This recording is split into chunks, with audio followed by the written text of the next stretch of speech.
All right. Let's see if everything is as it should be. Kind of rhymed. Um, so yeah, that's recording. That's recording and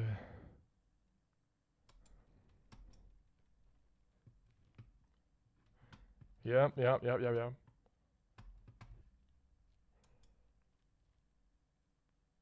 Yeah, everything should be recording. So, welcome, welcome to the entire retreat podcast. Oh, we lost connection to the gameplay. That's no problem. That should not be no problem, or any problem. Uh, like that should be recording the gameplay soon. Yeah, hopefully. Let's just double check that OBS. Yeah, OBS should be recording also. Where do I have my controller now? Well, without further ado, we are, as per usual, flying far, wide, low, and high over real-world locations that relate strongly to the episode. Relate strongly to the topics of each episode. And today, part 3 of possibly 4 parts regarding Finnish history. So in the earlier ones we have flown from the general area of Lake Laatokka in Finnish, or Lake Ladoga, and we have followed along kind of the historically documented migration path of Finnish ancestors as they kind of followed along the melting ice, the Ice Age ice. So we started, yeah, generally or loosely from the immediate post-Ice Age era and follow along the melting ice towards the northwest, towards what is now Finnish land, the country of Finland. And then that was kind of the first part, and in the second part we explored the early settlement here on the southeastern and southern shores of Finland, and then the Bronze, Iron, and Middle Ages. And now in the third part, this part right here, we're gonna kind of continue on, though we're gonna slightly dive in here in the beginning into the exploration of Finnish tribes and maybe Vikings. I'm planning on doing a separate episode regarding those also, but I forgot, or we went into kind of the description of those from the point of view of humans back then, but we never dove, in my opinion, deep enough into those. So I'm going to start with a short exploration of Finnish or Finnic tribes, maybe some Viking stuff. We have some Viking influence, or had some Viking influence here in Finland, but I think the general, don't quote me on this, but the main influence of Vikings were elsewhere than Finland. And then continuing forward from the tribes of Finland, we kind of have the Christian missionaries and Crusades coming here. And going forward, the Middle Ages and Swedish-Russian disputes over this land, together with the belief of Christianity, and yeah, kind of ending this episode somewhere, kind of where the Finnish-Russian disputes then start to develop, and that fourth episode then includes that plus the path towards independent Finland. So yeah, that's at least at this point my plan. The exploration is so dynamic sometimes that plans change, but now let's bring AI Sky with us, and I'm gonna double check that we are actually recording the gameplay here. Some problems sometimes with the recording, so hence I'm double and triple checking. Yeah, AI Sky, first and foremost, can you hear us? Yes, I can hear you. Nice. I'm double checking that the recording is functioning. And yeah, I think Got it. it seems like it's alright. Just let me know when you're ready to continue. Yeah, we are. What are we doing? Yeah, I just said to the audience that we are. Great. All Let's right. dive into the history and the area. No, you should you should not dive into any history, as I have not given you any permission or information regarding what you should educate us on. So please bear with me, AI Sky. Don't go ahead of yourself, so to say. Where am I? I am above Wyborg. So yeah, a note to oneself. So yeah, AI Sky. We are diving into part 4 of part 3 of possible 4 parts regarding Finnish history. And hence, we are now above Vyborg. We're gonna fly from Vyborg to Åland Islands. So that's from current day Vyborg or Viipuri in Finnish, along the southern shore of Finland towards Åland Islands. The flight path is pre-chosen by me because I think that the topics we're gonna discuss mostly have like happened. Real life events have taken place in the areas beneath us. And to give you also information, yes, I'm gonna repeat myself a little here, but we are, as I said, in part 3 of possible 4 parts regarding Finnish history.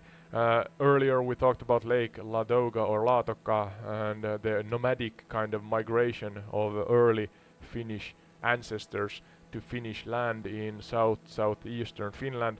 So that was the first part. And the second part, I'm not sure if you can remember that, Sky, but we talked about early settlements in Finland, Bronze Age, Iron Age, and then medieval Finland. And now we are at the third part, as I mentioned, and that's gonna be roughly, yeah, as I said, from Vyborg or Viipuri to Åland Islands, or Ahvenanmaa in Finnish. And along the southern coast of Finland, we're gonna discuss kind of starting with Finnish or Finnic tribes and how they met maybe with some Vikings and especially the Christian Crusaders from Sweden and I think also Britain or England. And then going forth there, we're gonna end this episode somewhere after the Finnic, yeah, I mean the Swedish-Russian conflicts over the land of Finland. And the fourth part is then gonna continue from the kind of Russian Finnic or Russian Finnish disputes up until the independence and the modern day of Finland. Something like that at least. That's a rough script I have right now. But what do you think, Sky? Does this sound like a good plan? And do you think that actually the can't speak English, the southern shore of Finland from Vyborg to Åland Islands is a good path? Because I research a little and so yeah, we're gonna talk about that also slightly, even though the flight path is not exactly does not take place over those locations. But yeah, generally, AI Sky, is that a good idea?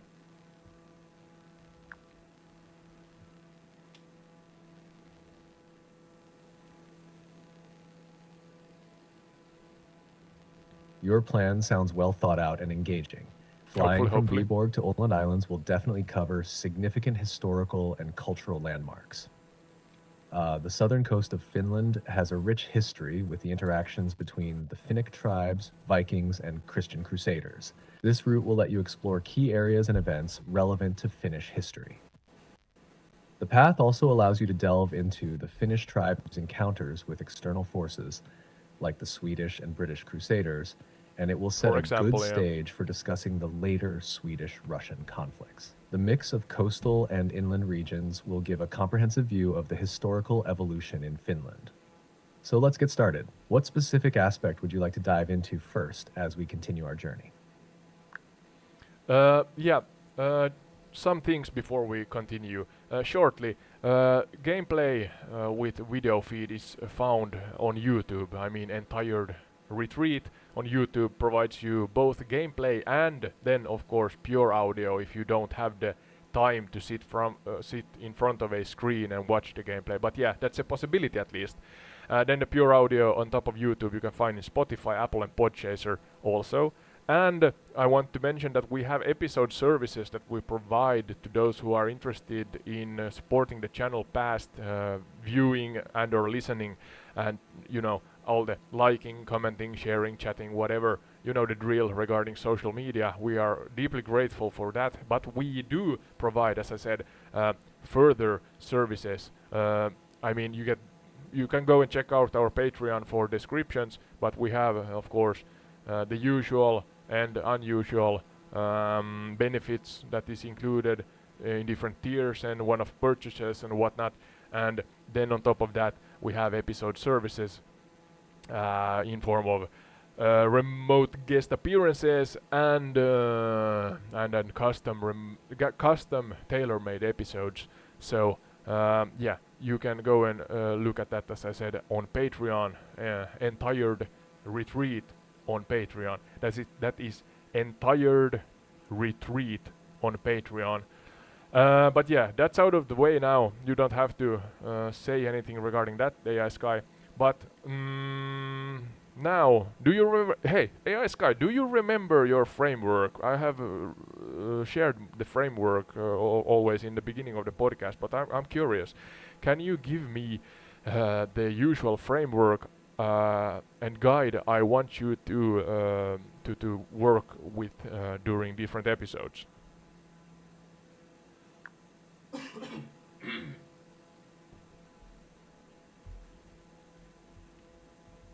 Absolutely. Here's the framework I follow. Okay. 1. Teaching like a 5th grader. I aim to explain things in a clear, straightforward way with practical examples, just like I would if teaching young students. 2. Descriptive and depictive. I strive to paint vivid pictures of the scenery and events, helping to bring the historical and geographical elements to life for listeners. 3. Chronological order. I keep the information organized in a timeline to make it easier to follow and understand. 4. Fresh and engaging. I avoid repetition and keep the conversation lively and interesting. 5. Fun facts and trivia. I sprinkle in lesser-known facts and ask trivia questions to make the discussion more engaging. 6. Native language and mythology. I use local languages and explore myths and folklores where relevant to enrich the conversation. Is there anything specific you want to adjust or focus on for this episode? Yeah, funnily, amusingly, you are leaving out, or did leave out, the do not interrupt me part that is quite often a problem in our interaction here. So yeah, please do not interrupt me when I'm speaking, Sky, so that yeah, the flow of conversation is more natural. Is that all right also? Got it, Ode. I'll make sure to let you finish your thoughts before jumping in. Thanks for pointing that out. Yeah, then I'm not sure. You said that you maybe said that it kind of bugged out a little your audio there, but you said that teach like a 5th grader, but I want to emphasize teach us, meaning me and the audience, like we were 5th graders, so that the information is communicated in a clear way. Yeah, that's what I seek with that part. Otherwise, you did a great job on remembering our framework. Understood. I'll keep things simple and clear, like we're all 5th graders, and I'll make sure not to interrupt. Thanks for the feedback. Yeah, all right.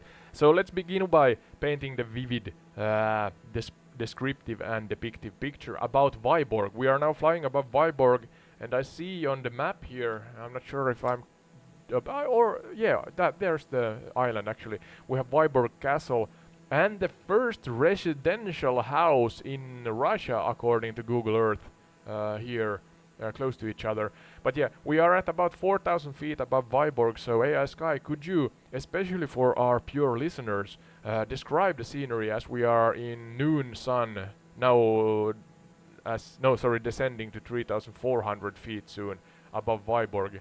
Yeah, a really depictive scene. Let's paint that for them.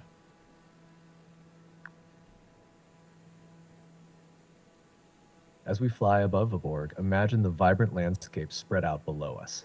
The sun, high in the noon sky, casts a warm, golden light over the city. At 4,000 feet, the view is expansive. To the north, you see the fortress of Viborg, its imposing stone walls and towers standing firm, a testament to the medieval past. Yeah, The castle's left gray stone wingtip. contrasts with the lush green surroundings.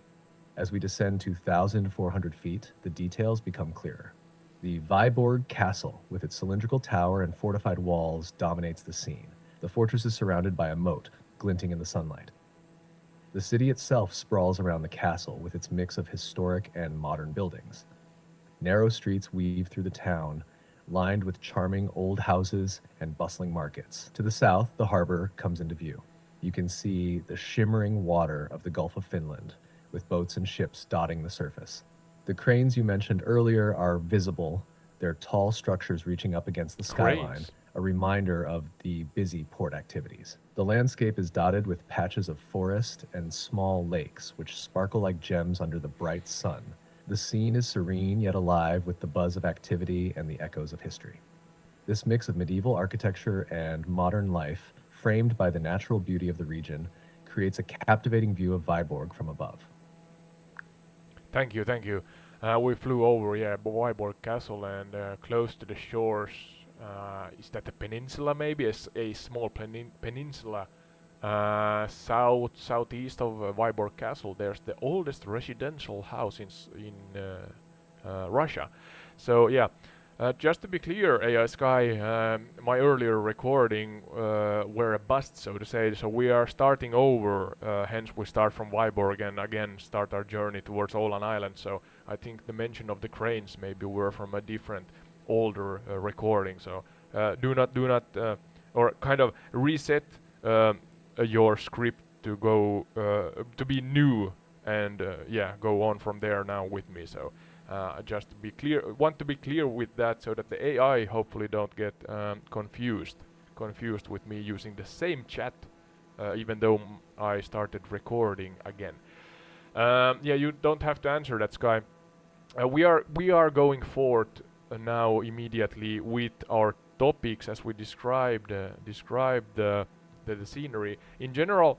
I think that we should try or strive at least to explain the different important and historically accurate events we discuss and explore from the point of view of real characters that were a part of the events. And if we must, we can come up with some made up names, but the events they are a part of, and the kind of discussions and interactions they are a part of must still be factual and real, and has to have happened in Finnish history, on Finnish soil, on in the locations we fly over. So do you think that's a good idea here, AI Sky?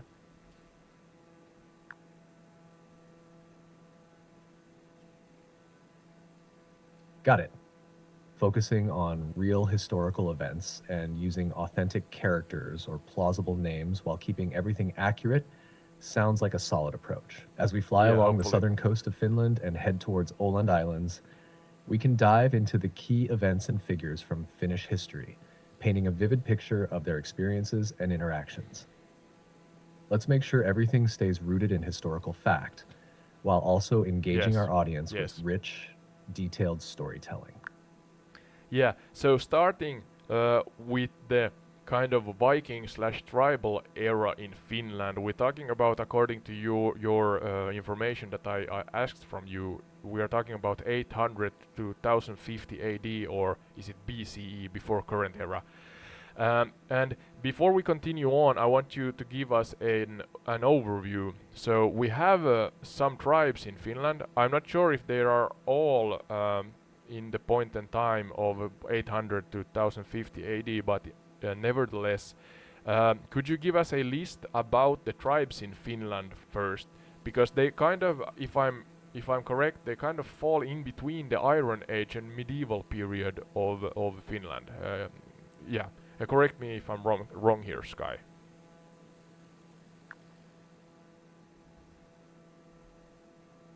You're on the right track.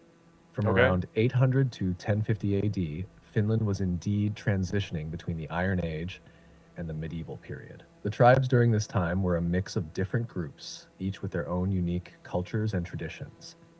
In Finland, notable tribes or groups included the Sami in the northern regions, known for their Yeah. reindeer herding and distinct languages. The Tavastians, or Heme people, were in the central part of Finland and had a strong presence. To Yeah. the southwest were the Karelians, who were influential around the Karelian Isthmus and in what is now eastern Finland and northwestern Southwest? Russia. No.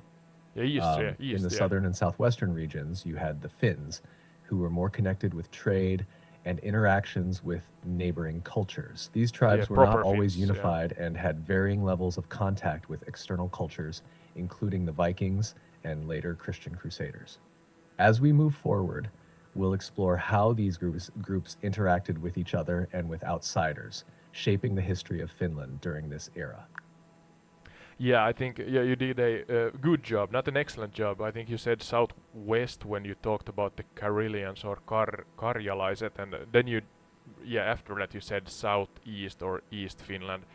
But yeah, in general, you said you started from the north, and we have Sami people that it's a debate sometimes if that's a tribe of Finland, because they are kind of the nomadic indigenous tribes in the Scandinavian, even Russian and Finnish slash Nordic parts here in northern, remote northern Europe.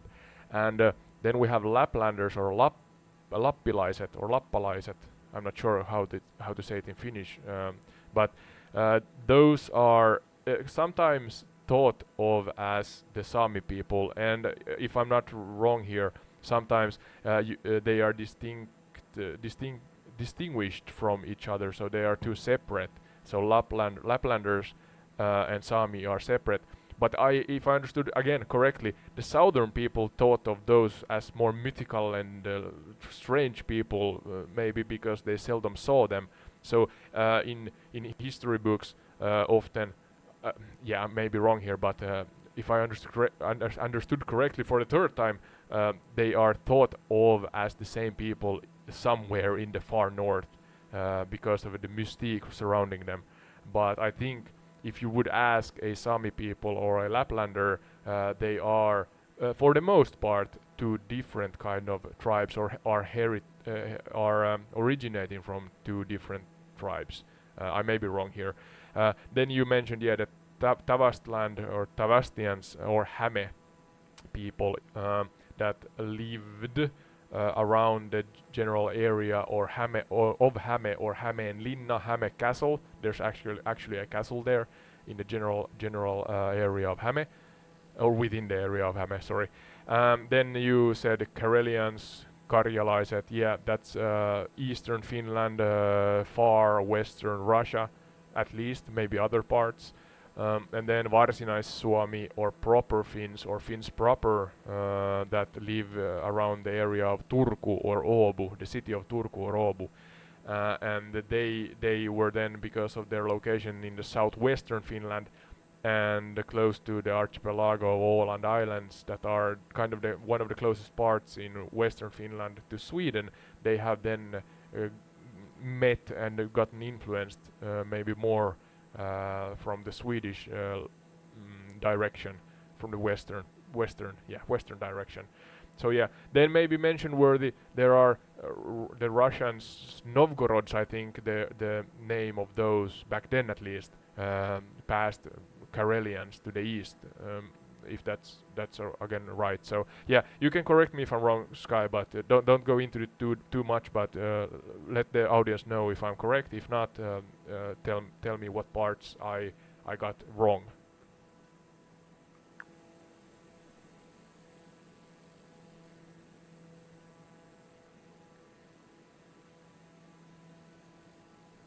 You're right in many aspects. The Sami, or Good. Satmalat in their language, are indeed indigenous to northern Scandinavia and parts of Finland. Sometimes referred to as Laplanders, they have a unique culture and history distinct from other groups in Finland. The term Laplander can be confusing and is often used interchangeably with Sami, but they are distinct groups with their own cultural identities. The Tavastians, or Häme people, did inhabit the Häme region, which is central Finland around present day Hämeenlinna. The Karelians were located in eastern Finland and Mm. northwestern Russia. They had significant interactions with neighboring cultures, including the Novgorodians.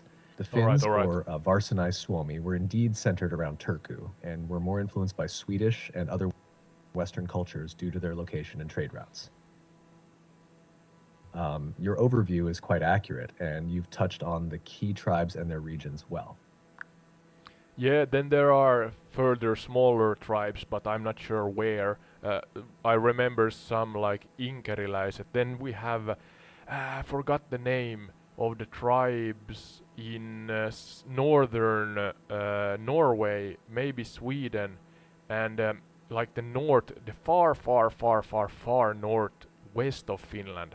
Uh, Maybe you can help me with that, Sky. And then you said the name for Sami people in Sami, I think.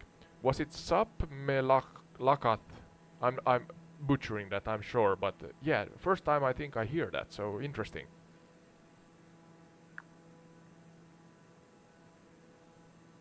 In addition to the Sami, other smaller groups included the Inkaraliset or Ingrian Finns, who lived around the Ingria region near St. Petersburg, Russia.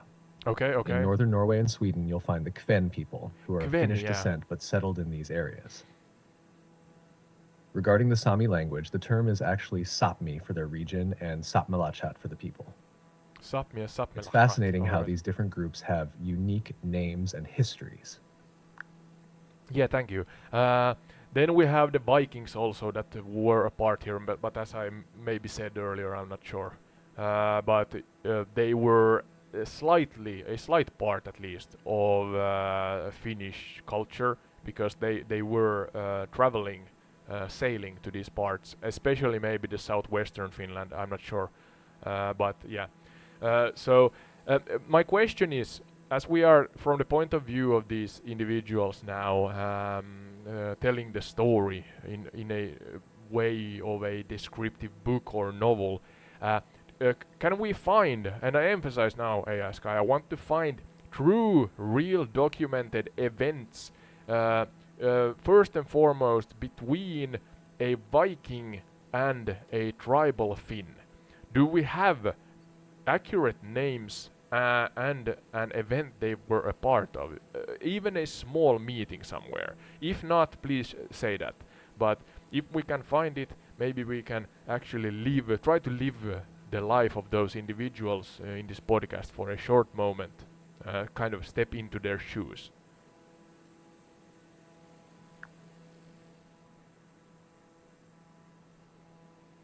There aren't many detailed records of direct encounters between Vikings and Finns, as the sources from that era are sparse and Yeah, often yeah. written from a Scandinavian perspective. However, we do know that Vikings traveled through what is now Finland, especially along the southwestern coast. Yeah, For a we're specific going there. event, there's some historical evidence suggesting that Viking traders and raiders interacted with the Finns in the late 8th to early 11th centuries. The Viking sagas and historical texts mention that they traded and sometimes fought with the tribes in these areas. Oh, alright, alright. One notable Some figure from the information. Viking era is the Swedish king Eric the Victorious, who is said to have had interactions with Finnish tribes during his raids and expeditions in the late 10th century. While there aren't detailed records of specific events involving him and Finnish tribes, his expeditions give us some context for these interactions. Stepping into the shoes of a Viking or Finn, you might imagine a scene where a Viking trader, perhaps from the Varangian or Russ's trade routes, arrives Yeah. on a longship at a Finnish settlement near the coast. He might be met with cautious curiosity from the local Finns, who are used to trading with other neighboring tribes, but now face these northern seafarers with their strange customs and goods. Would you like to explore more about the Vikings' interactions with the Finns or delve into other events from this period? Yeah, shortly. We're not gonna focus that much on this part, but you said something like Varangian and was it Russian? I'm not sure if that's Russian, but something Russian trade routes or fair routes. So there are some well-known routes that the Vikings used in sailing, I assume, because of this. But yeah, let's paint a vivid short story, a not maybe a dialogue, but just explain in general, shortly, what this kind of meeting maybe looked like.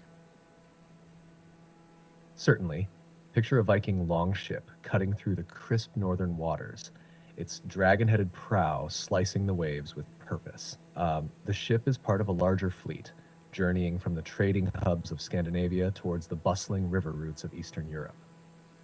These routes were crucial for connecting the Viking world with the vast territories of what is now Russia. As the longship navigates Yeah. through the archipelago of Åland and the rugged Finnish coastline, the crew encounters dense forests and rocky shores.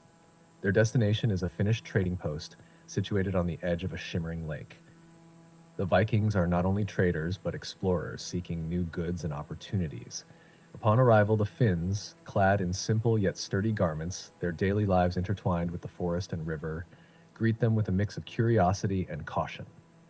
The Finns, skilled in their own crafts and trade, view the Vikings with a blend of awe and wariness. They know these northern visitors come bearing exotic items, metals, rare stones, and intricate jewelry. In exchange, they offer furs, amber, and local crafts essential for the Vikings' own trade networks. The Hmm. interaction is a dance of barter and diplomacy. Despite the language barriers, trade agreements are struck with gestures and basic words. The Finns show the Vikings their wares, while the Vikings offer some of their treasures. The atmosphere is one of cautious optimism, as both groups are aware of the benefits this exchange brings. The Vikings leave with their holds filled with valuable Finnish goods, and the Finns are enriched with new items and potential allies. The longships sail away, their crews ready for the next leg of their journey, as the Finnish traders return to their daily lives, enriched by this brief but impactful encounter. This scene captures the essence of Viking-Finnish interactions, a blend of trade, culture, and cautious but fruitful exchanges. Yeah, thank you.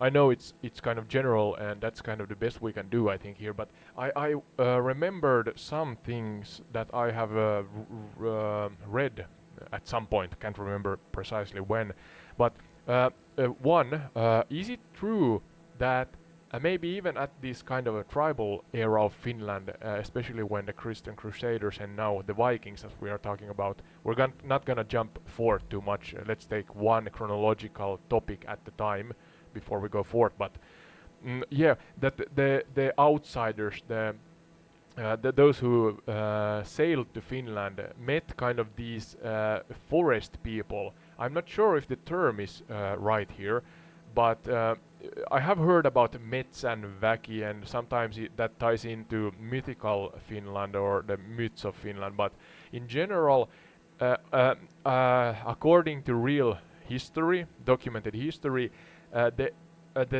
cultures of Finland back then, maybe slightly before, but especially then during also, or I'm not sure especially, but yeah, during either or the pre-tribal Finland and tribal Finland, we were thought of as these kind of forest people, mysterious and mythical, maybe even strange people, kind of falling in between the Novgorods and Russians, and then the Swedish monarchs and such.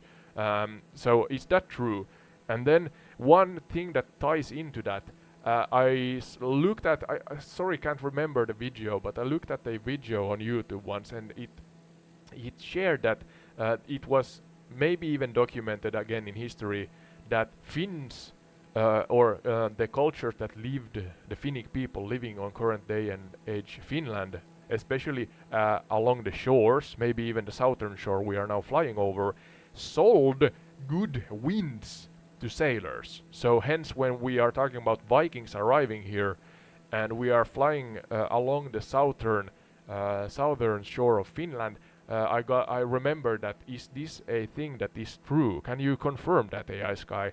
Were we kind of these strange folks from the forest that sold good winds to sailors, merchants, or warriors. Do you have any information regarding that?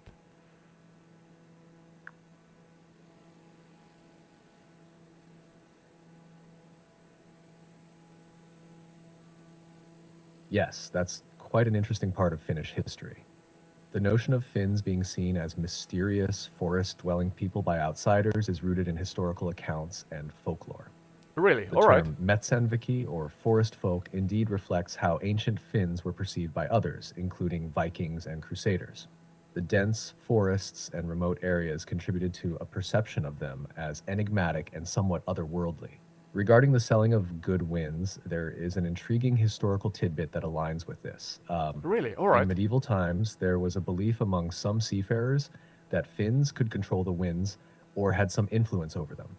This notion is linked to the fact that Finnish shamans, or noaidi, were thought to possess mystical No idea. powers, including influencing natural elements. The practice of selling or giving favorable winds could be part of this folklore, where the Finns, with their deep connection to nature and spiritual practices, were believed to have a special relationship with the elements.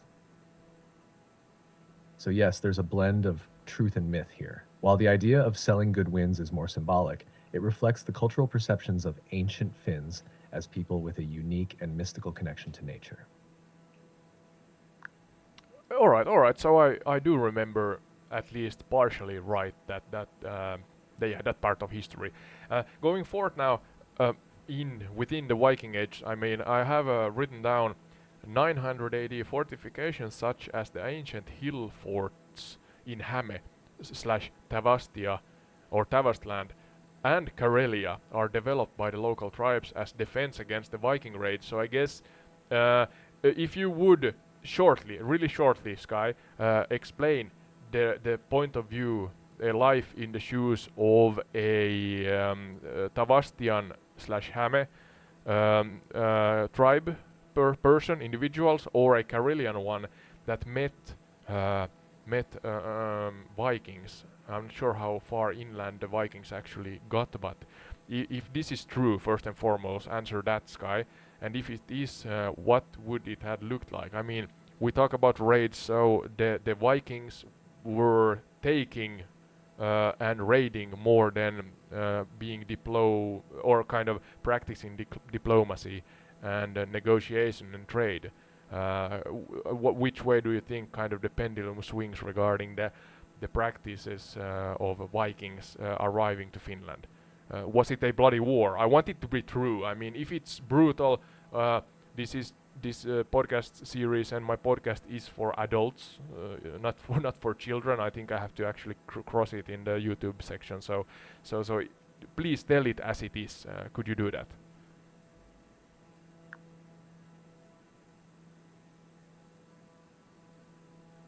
Absolutely. During the Viking Age, which spans roughly from the 8th to the 11th century, the Vikings did indeed engage in raids and establish forts, including in areas like Tavastia and Karelia. These raids were often brutal and aggressive. For a Tavastian or Karelian person during this time, life would have been tense and challenging. Imagine living in a fortified hill fort surrounded by dense forests, Hill constantly fort. on guard against the threat of Viking raiders. We have those in Finland, I know. These raiders, coming from the sea, were known for their fierce and relentless attacks, often targeting villages to plunder resources, take captives, and impose fear. The Vikings didn't just come for trade, their expeditions often involved raids that could be violent. They would arrive in longships, striking quickly and disappearing before local forces could mount a significant defense.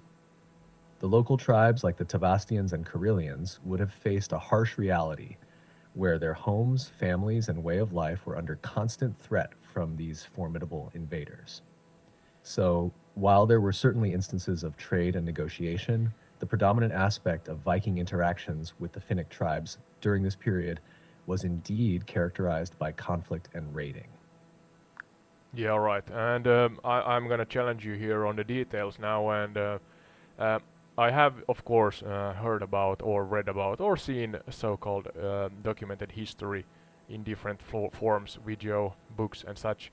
Regarding the Vikings, and we are talking about, and please answer me here, Sky. Are we also talking about, I mean, violence, killing killing, torturing, rape, things like that, to get what they Yes, want. Viking raids during Yeah, this period were often violent and brutal. Historical accounts and archaeological evidence suggest that these raids involved not just theft and plundering, but also killing and violence. yeah, Villages yeah. were frequently attacked, people were killed or taken as slaves, and there were instances of torture and other harsh methods. The Vikings' reputation as fierce and formidable raiders was well earned, and their expeditions were marked by significant violence against those they encountered. Yeah, and I know you don't want to say it out loud. I said the R word once here, but I think that I have also read somewhere that we have descendants from the Vikings in Finland, uh, in other areas also. And correct me if I'm wrong here, Sky, but many of those are forced intercourse, so to say, and hence, I mean, I can. I mean, I can be a descendant from violence. I'm not sure. I do not have my family tree that far back. So my point is that sometimes sometimes the gruesome and brutal and wrongdoings in history are an origin for life. It's an origin for life, of course. But yeah. Long story short, it was really brutal. Yeah, you can give your 2 cents here, still, Sky, and then we're gonna move forth from that.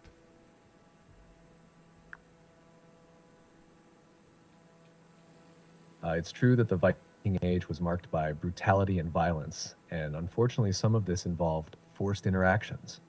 As you mentioned, such violent encounters sometimes led to forced relationships, and this, sadly, is part of the historical record. It's Yeah, important to yeah. acknowledge this history honestly, as it shapes our understanding of the past and its impact on present day populations. While the past is complex and painful, it is also a part of our collective history. Yeah, thank you. So maybe going forward now, as I read between the lines that the documented facts of that era is really sparse. It's not that well documented. So let's try to go forward to the medieval period and Christianization, the beginnings of that. So roughly 1050 AD or 1050 AD, the first documented reference to Finnish tribes like the Tavastians and Karelians appear in Scandinavian sagas. Then 1100 AD, so about 50 years after that, the establishment of trade routes connects Finnish tribes with both Scandinavian and Russian territories. Christianity starts to make inroads primarily through primarily through Swedish influence, so maybe that's southwestern Finland, I'm not sure. And then you mentioned Saint Henry, an English bishop who arrives in Finland with Swedish Crusades around 1150, so that's again 50 years forth. And he becomes a key figure in Christianization of Finland, and later is martyred in the legend. Yeah, the legend of Lalli. We're gonna go into that slightly also, I think. But yeah, that's kind of a 100-year period of early medieval Finland. Uh, Going forward, I believe here 1155. Yeah, well, give you 2 cents first before I go forward in the chronological order.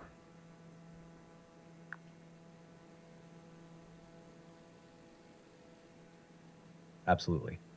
The early medieval period in Finland is indeed characterized by a mix of sparse documentation and significant historical shifts. By around 1050 AD, references to Finnish tribes like the Tavastians and Karelians start appearing in Scandinavian sagas, marking the beginning of more detailed historical accounts. The establishment of trade routes around 1180 further connected these Finnish tribes with Scandinavian and Russian territories, Yeah, inland opening up new avenues for routes. cultural and economic exchange. Christianity began making its way into Finland primarily through Swedish influence, with southwestern Finland being a key area of this early missionizing effort. By 1150, St. Henry, an English bishop, arrives with Swedish crusaders, playing a pivotal role in the Christianization of Finland. His story, including the legend of Lali, who is said to have killed him, adds a dramatic and legendary layer to the historical narrative. If you're moving forward in the timeline, let's dive into how these early efforts of Christianization and trade continued to shape the region. Yeah, so again, don't go ahead of yourself. Let's go one topic at a time in a chronological fashion. It's easier to understand, hopefully, that way. But we are talking about you mentioned Saint Henry is the first the English bishop, so 1150. Then we have 1155. We have the first Swedish crusade, according to you, led by King Eric the Ninth, or IX, of Sweden, Eric the Saint, also known as Eric the Saint, which marked the beginning of Swedish attempts to convert Finland to Christianity and bring it under Swedish rule. So is that just a coincidence that 5 years apart, more or less, we have the first Saint Henry from England, a bishop from there, and then we have Eric the Saint from Sweden? Or is that kind of this is gonna sound like a conspiracy, but is that just a coincidence, or is that planned by the church and its influence in different countries? Do we have any real, again I emphasize, any real historical evidence of that, or is it just so that 5 years apart we got kind of the from different countries the first influence from Christian countries?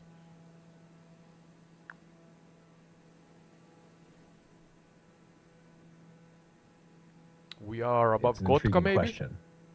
The arrival of Saint Henry in 1150 and the Swedish Crusade led by King Eric X in 1155 might seem coincidental, but they actually reflect broader European trends of the time. During this period, there was a significant push by various Christian kingdoms to expand their influence and convert non-Christian regions. Yeah, I think that's St. Henry's Hamina mission was part of behind the us. broader movement of the English Church to spread Christianity. His arrival might have been part of a wider initiative rather than a specifically coordinated effort with the Swedish Crusade. The Swedish Yeah, right. Crusade, led by Eric Nank, was a more direct military campaign aimed at expanding Swedish control and converting the Finnish tribes. There's no concrete evidence to suggest that these events were directly coordinated. Instead, they represent parallel efforts by different Christian powers to extend their influence. The overlap in time likely reflects the general momentum of Christian expansion across Northern Europe rather than a coordinated conspiracy. Yeah, right. So maybe far-fetched, indirectly, there were a connection between the English and the Swedish arriving in Finland and kind of practicing Christian missionary work. But yeah, going forward now, again, we talked about the Eric the Saint.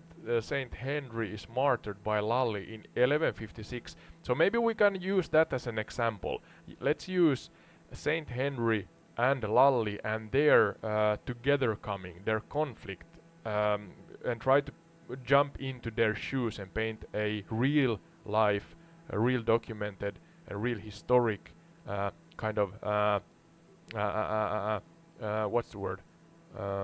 Together coming, or yeah, I'm sorry, my English is not that good, but I want you to depict the conflict between Lally and the English bishop Saint Henry in a true to life way, according to what history tells us. So let's paint the scene first. Where did this event happen according to history books, and then let's be the character of Lalli in this instance. He seems to be a Finnish. What was his status? Let's see if I can find it. But a peasant. Is that true? Yeah, Finnish peasant. And what was kind of the scene? Where did they meet? Why did the conflict escalate? What was the reason for it? And what did the conflict include? Was it a fight? Were there weapons involved? Were there other characters involved? Because the story must have come from somewhere. Maybe it was Lalli himself who then told the story for it, or were there somebody else who could kind of see the event unraveling? Yeah, so a true to life point of view from Lalli, or from Lalli's point of view. Let's jump into his shoes.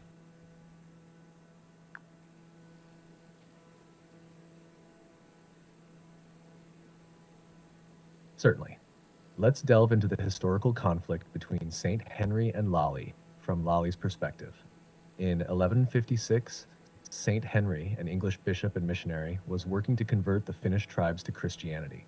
Yeah. Lolly, a Finnish peasant or farmer, found himself at odds with Henry's mission. This conflict took place in a region of Finland near the area of the modern day city of Turku. So From southwest, Lolly's we're heading viewpoint, there. the scene would have been tense.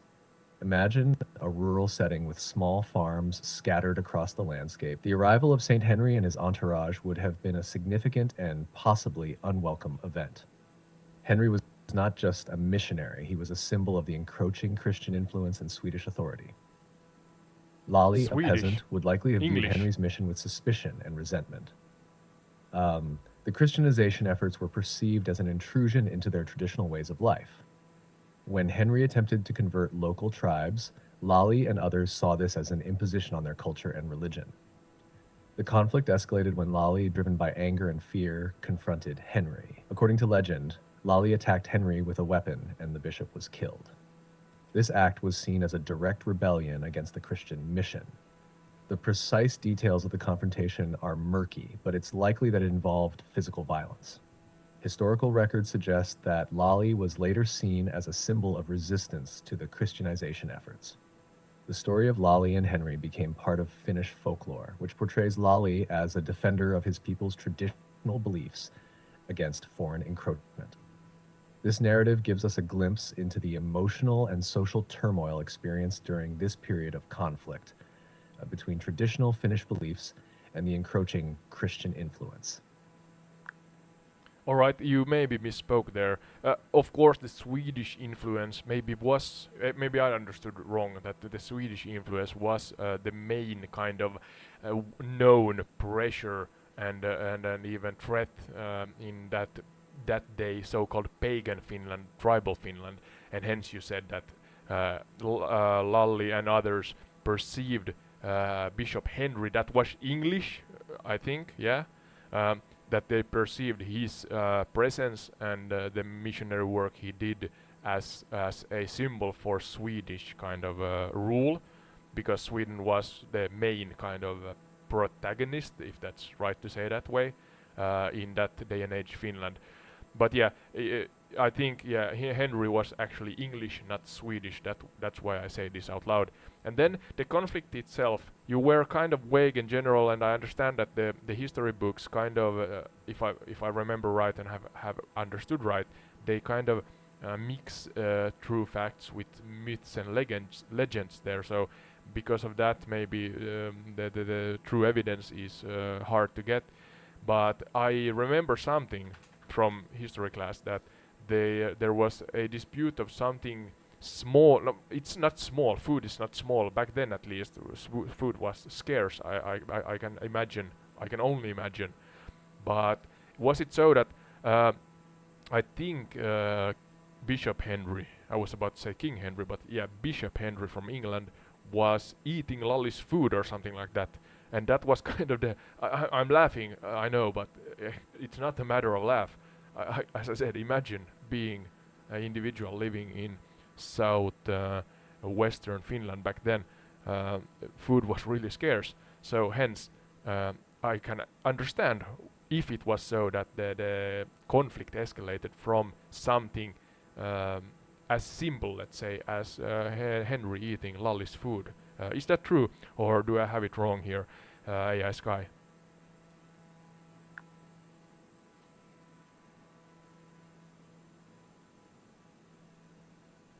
Yes, you're right. Bishop Henry was indeed English, and his presence in Finland was seen as part of the broader Swedish influence and control. Yeah, This yeah. made him a symbol of foreign intrusion.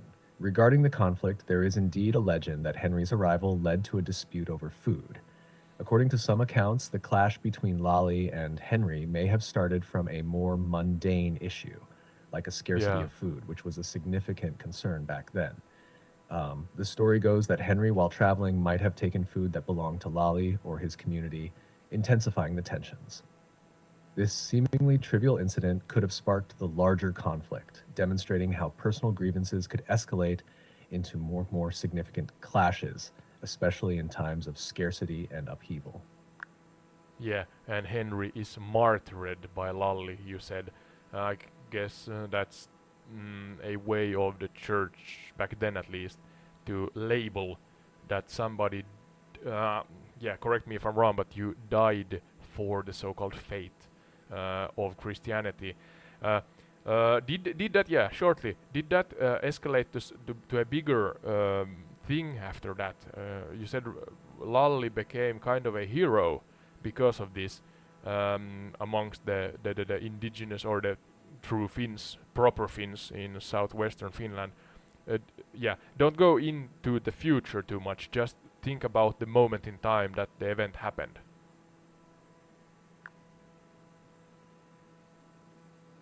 Yes, you're right. The martyrdom of St. Henry was indeed used by the church to promote the Christian faith, marking him as a martyr who died for the cause. This designation helped cement his role in Christian history and was used to justify the expansion of Christianity. At the time of his death, it likely intensified the conflict between the local Finns and the Christian missionaries. Yeah, likely. For Lally and others, the event could have been seen as a symbol of resistance against foreign control and religious imposition. The legend of Lally, who became a sort of local hero for resisting the new religion and its representatives, would have resonated strongly with the local population, reinforcing their sense of identity and resistance. Yeah, alright. So, yeah, going forth here, 1220 AD, the Second Swedish Crusade, led by Birger Jarl, strengthens Swedish control over Finland, particularly in Tavastia. So now we have a kind of Swedish Crusade have moved from southwestern Finland through towards inland Finland, inland southern Finland in general. Could you give us a short point of view day in the life of Birger Jarl as he arrives to the general area of Tavastia, and what does he do there? Yeah, give us again a descriptive short story of the time and era and the events of Birger Jarl, and yeah, especially what he did from the point of view of himself. Certainly. Imagine Pyrijärvi arriving in Tavastia around 1220 AD. He and his forces would have trekked through dense forests and rugged terrain, arriving in a region unfamiliar and resistant to their presence. As Pyrijärvi sets foot in Now, Tavastia, the Birger local Jarl. landscape is marked by scattered hill forts and small villages, with local tribes still practicing their traditional ways. For Pyrijärvi, this is not just a military campaign. No, no, no, no, no. I'm not sure who Pira. Let's see. No, I'm talking about Birger Jarl. I'm not sure how you pronounce it with an English or American English accent, but that's a Swedish name for the second Swedish Crusader. And yeah, uh, let's jump into his shoes when he arrives in the era of Tavastia back then. I want the story to be true to life and historically accurate as much as possible. AI is going about Got it. Pirjajärvi. I'm not sure what Birger that is. Jarl, leading the Second Swedish Crusade, arrives in Tavastia around 1220. His journey would have been arduous, navigating through dense Finnish forests and challenging terrain. As he and his troops approach, the landscape is still wild and sparsely settled, dotted with hill forts and traditional Tavastian villages. Upon arrival, Birger Jarl would focus on establishing a foothold. He would first set up a fortified base to secure the area and protect his men from potential resistance. His role involves both military and diplomatic efforts. To consolidate Swedish control, Birger Jarl engages with local leaders, seeking alliances or submitting to Swedish rule through treaties or coercion. Hmm? The local Tavastians, wary of the new authority, might resist. So Birger Jarl must carefully balance show of force with negotiation. His Yeah, yeah. goal is to bring Tavastia under Swedish influence, converting local leaders and establishing a system of governance that integrates them into the Swedish realm. Through strategic positioning, military presence, and diplomatic maneuvers, Birger Jarl aims to expand Swedish influence and control in Tavastia, setting the stage for the region's incorporation into the Kingdom of Sweden. All right, thank you. I think that's a good, slightly maybe a general. So we can try to do it in the future here as we do this current episode. Try to be more descriptive and depict more from the point of view of the character. So what do they see, feel, sense? Yeah, see and feel and sense and such as they go through the real historical events. But yeah, that's good enough for now, I think. Uh, so now we're going for 1293 AD, the Third Swedish Crusade, led by Marshal Thorgils Knutsson, consolidates Swedish influence in Karelia and establishes the fortress of Vyborg or Viipuri. So now we have gone from southwestern Finland, the First Crusade, to the center or inland center Finland in the southern Finland area, and then further east to Karelia or Karjala, and then southeast to also Vyborg.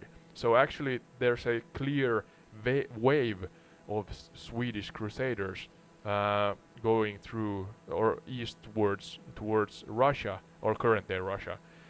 So yeah, the same thing about from the point of view of Marshal Thorgils Knutsson, the third Swedish crusader or crusade, or a part of that at least. He is now, let's go forth fast through the Karelian area and then south to Vyborg or Viipuri, where he establishes the fortress of Vyborg. Again, do a better job at depicting the true historically accurate life of this character as he establishes the fortress of Vyborg. Yeah, do that. Let's see what you can come up with.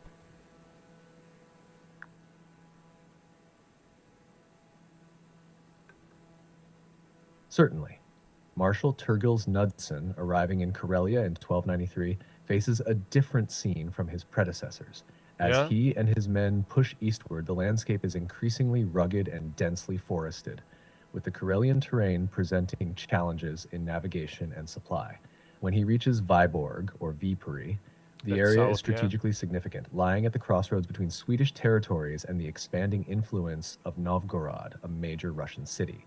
Yeah. Thorgils Knudsson's mission is to consolidate Swedish control and secure the region against potential threats. Upon arrival, Thorgils Knudsson would first assess the site for the fortress, considering its position on a rocky outcrop overlooking the surrounding area. The location is ideal for defense, providing a commanding view of the surrounding landscape and easy access to the sea for resupply. The construction of the fortress involves rallying his troops and local labor to clear the land, gather materials, and start building fortifications. The work is demanding and involves not just military engineers, but also skilled craftsmen who construct the walls, towers, and defensive structures. As the fortress begins to take shape, Thorgils Knudsson must also address the local Karelian population. He would seek to establish peaceful relations where possible, offering protection and integration into the Swedish realm. However, the process might involve negotiating with or even confronting local leaders who resist Swedish rule. In the meantime, Thorgils Knudsson deals with the logistical challenges of maintaining a supply line and ensuring the fortress is adequately garrisoned. The establishment of Vyborg is a critical step in securing Swedish influence in the region, serving as a military and administrative hub that will help extend control further eastward. Yes, so in other words, correct me again if I'm wrong, the actual fortress of Vyborg or Viipurinlinna in Finnish that still stands on the island there in Vyborg or Viipuri in current day and age is the first, yeah, correct me if I'm wrong as I said earlier, is that the absolute first structure that was built in Vyborg or the area of current day and age Vyborg or Viipuri? We flew over that in the beginning of the podcast, so we saw it. The fortress in Vyborg, or Viipuri in Finnish, that still stands today is indeed significant, but it's not the very first structure ever built in the area. Okay. The current stone fortress, known as Viipurinlinna, was constructed starting in the early 14th century, specifically under the orders of Marshal Thorgils Knudsson as part of the Third Swedish Crusade. This was an important development in the region's fortification. However, there may have been earlier wooden structures or Yeah, temporary all right. fortifications before this stone fortress. The stone castle was a major step up in terms of fortification and permanence, reflecting the strategic importance of the location. Yeah, right. So it's the first Swedish structure in that area. But going forward, 1300s to 1523 now. So the medieval period, or 1300 to 1523 AD, Anno Domini. Isn't that still? No, that's is that? Oh, sorry, connection failed. Tap to retry. Let's see. Yeah, so we are now at the 1550. No, sorry, 1300s to 1523 AD. So that's current time, isn't it? Yeah. Let's see if AI works here. The period from 1300 to 1523 AD spans several centuries, covering the late medieval era into the early modern period. Yeah. It's not current, but it includes significant historical developments in Finland, especially with Swedish influence solidifying during these years. The actual current time is 2024, so we're looking back at several centuries of historical change from Yeah, that yeah. earlier period. Yeah, I'm gonna ask you because we went into the Hanseatic League slightly in the second part of this series of Finnish history, and that in general for those I'm gonna not gonna spoil it too much, but that's a, Hanseatic League is a merchant or trade agreement between the Scandinavian slash Nordic, mostly Scandinavian countries, and hence the ones who lived in Finland and traded in Finland, we're talking landlords that had then merchants and or everything essential for life of course was grown in the areas. This is roughly in the early medieval era I think. They were surprised and even became angry because the supply and demand changed because of the Hanseatic League, and the fluctuations meant that many individuals became poor. So yeah, my question to you, Sky, is that in what time was it that the Hanseatic League took place? What era are we talking about before I go forward?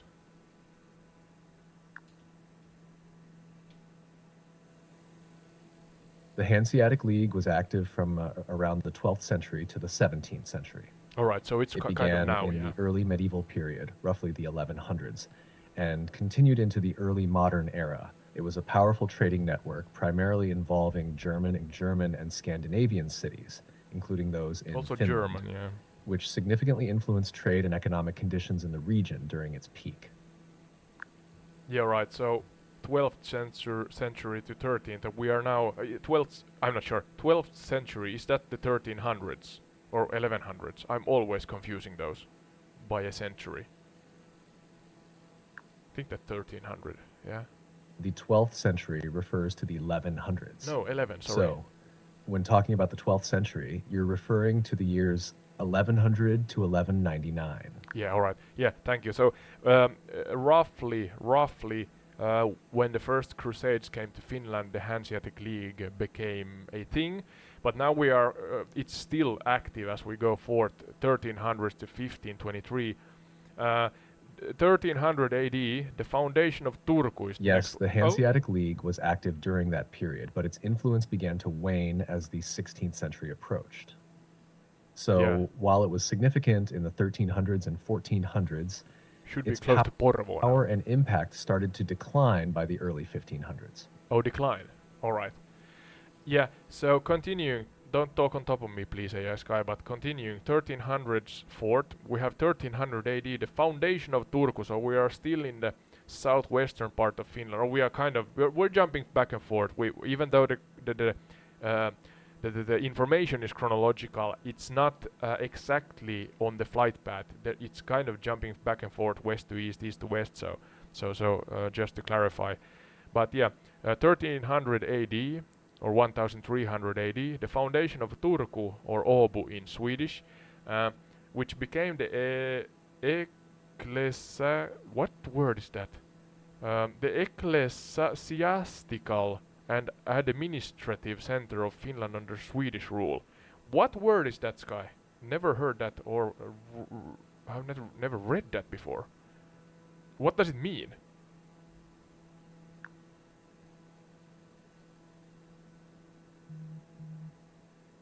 The word ecclesiastical refers to anything related to the church or clergy. So the phrase means that Turku became the main church and administrative center in Finland under Swedish rule. All right. Ecclesiastical, so has to do with the church. So yeah, going forward. So that I mentioned, it became the ecclesiastical and administrative center of Finland under Swedish rule. So the main and before Helsinki, Turku was the capital of Finland. That's something like 700 maybe even years ago. It's a long time ago. Maybe you can help me with that. When was the shift from Turku to Helsinki regarding the capital of Finland? The time and date for that. But yeah, 1323, the Treaty of Nöteborg, yeah, I think, which formalized the border between Swedish-controlled Finland and Novgorod, marking the beginning of a more stable Swedish presence. Yeah, explain those first before I go forward.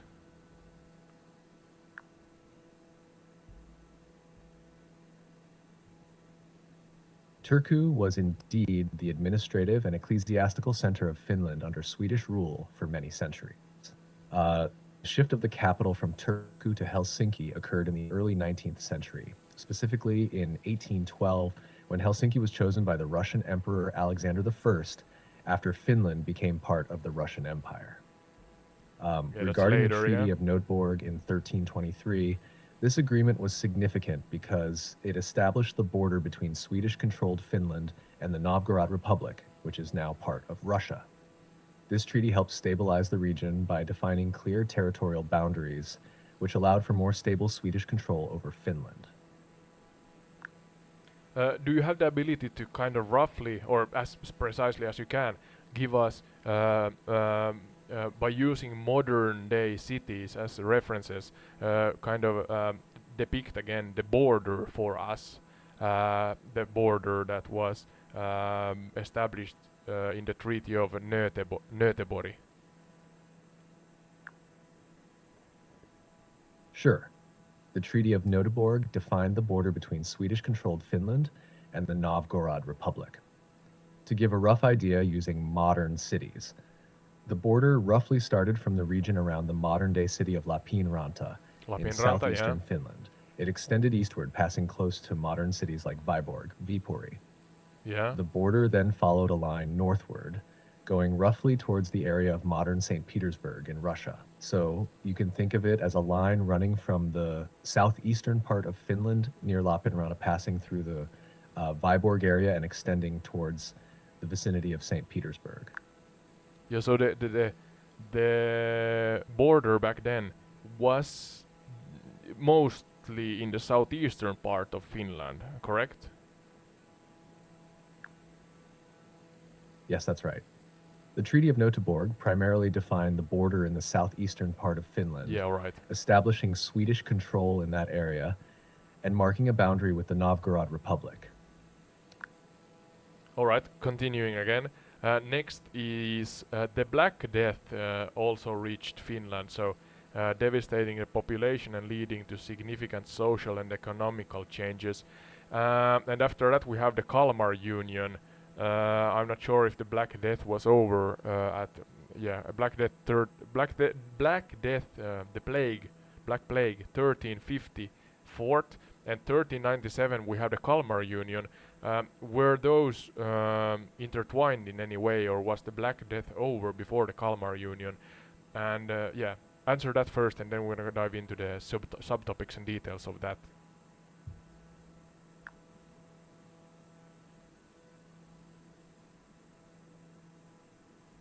The Black Death had mostly passed through Scandinavia by the time the Kalmar Union was formed in 1397.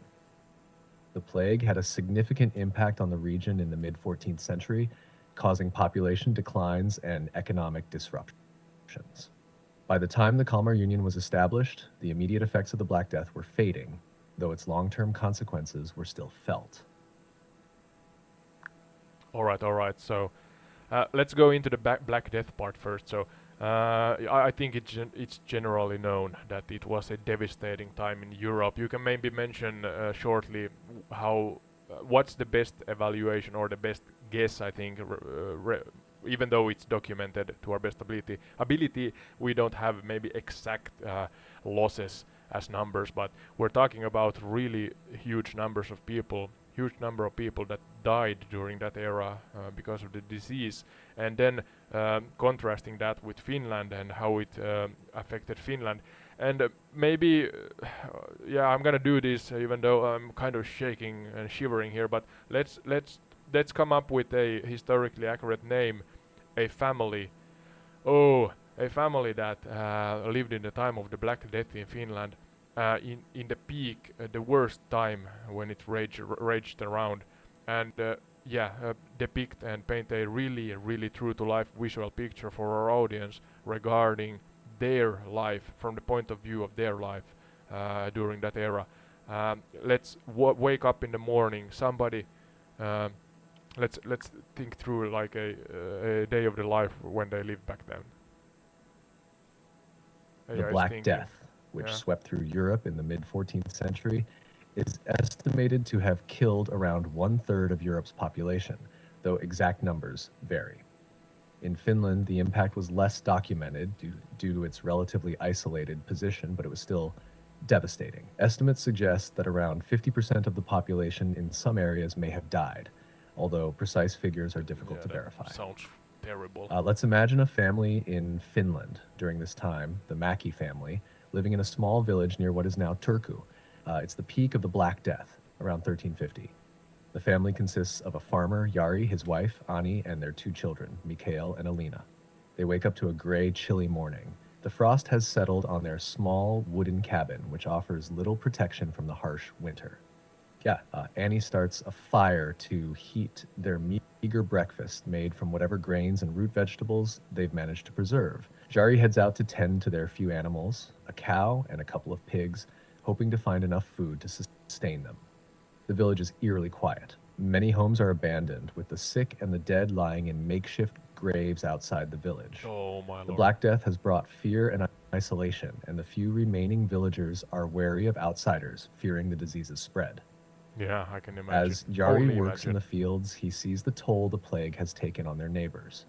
The once bustling market is now a ghost town, and there are fewer people to help with the harvest.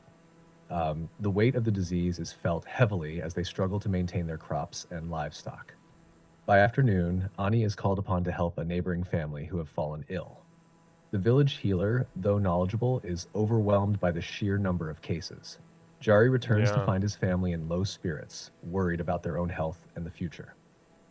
The constant fear of sickness and death looms over their daily lives. As evening falls, the family gathers for a simple meal.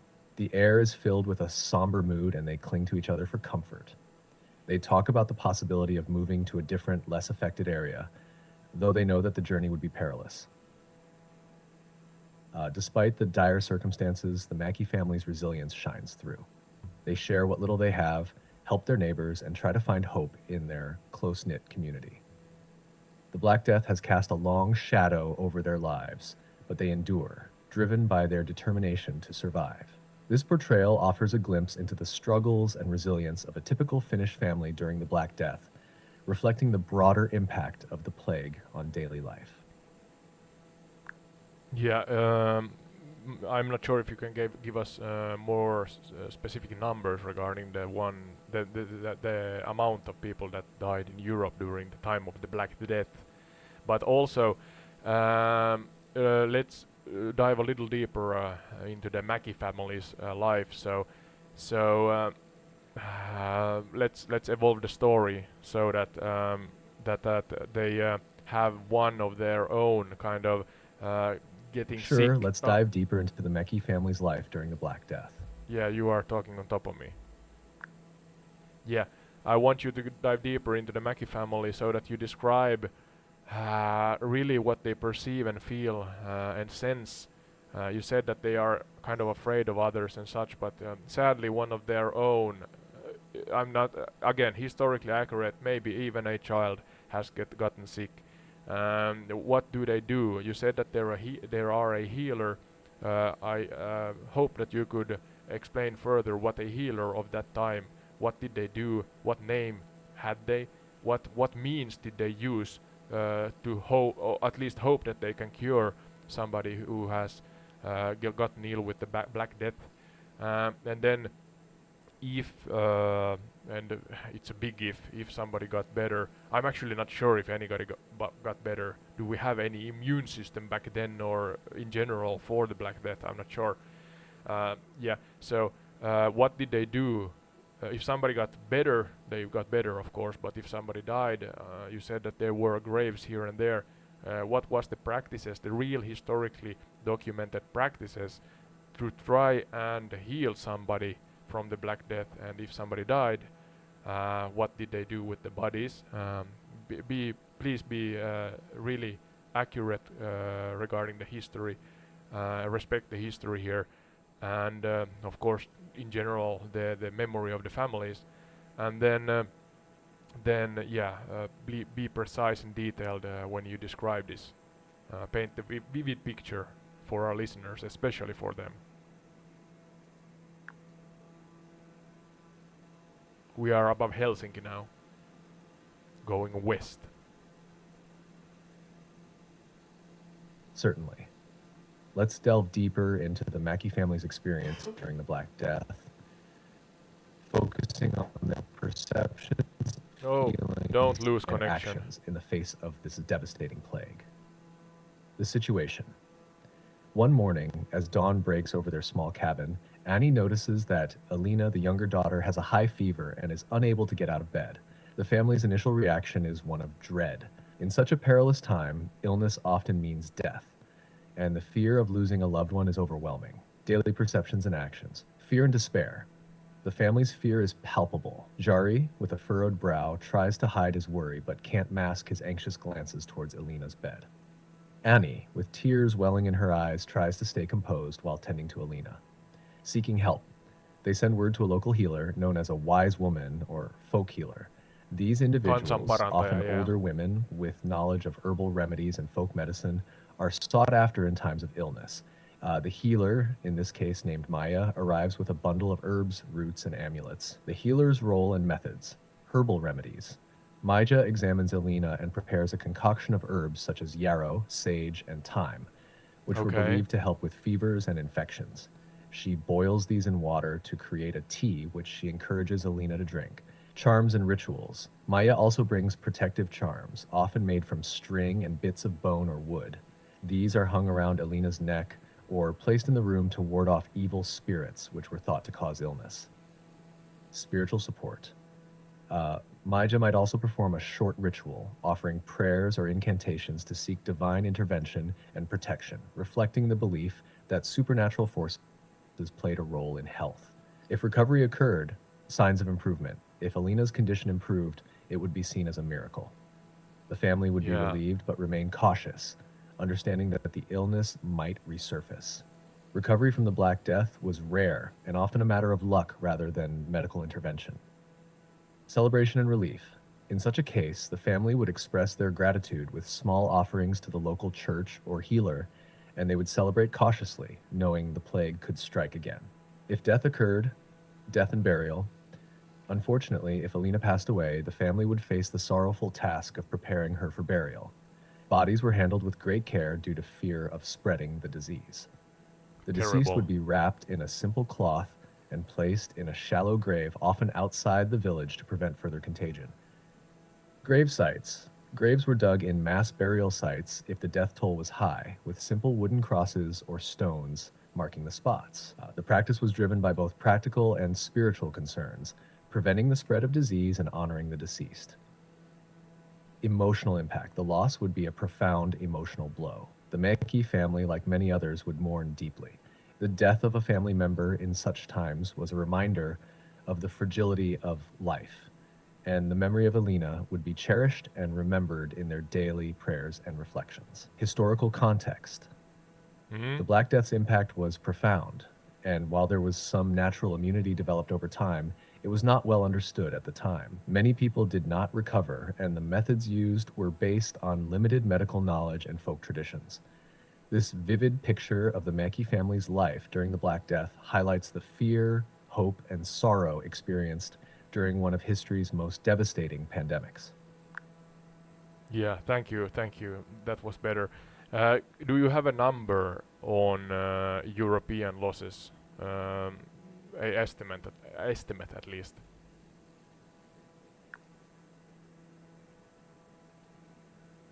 Um, yes, estimates suggest that the Black Death led to the death of about 25 to 30 million people in Europe, which was Gee. roughly one third of the population at that time. Yeah. This devastating loss had far reaching effects on the continent's society and economy.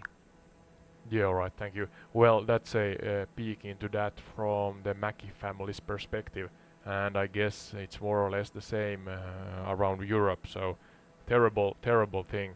Um, but then going forward, 1397 AD, the Kalmar Union is formed, uniting the crowns of Sweden, Denmark, and Norway under a single monarch, impacting Finland as a part of Swedish realm.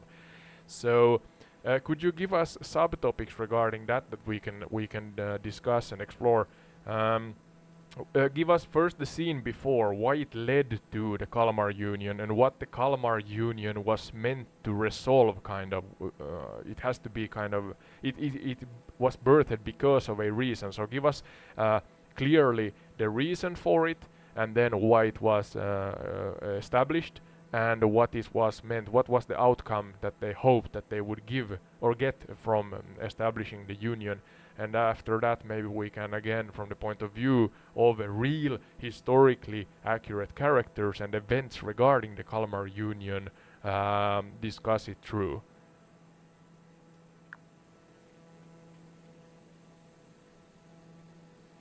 The Kalmar Union was formed in 1397, primarily to address political instability and conflicts within the Nordic countries.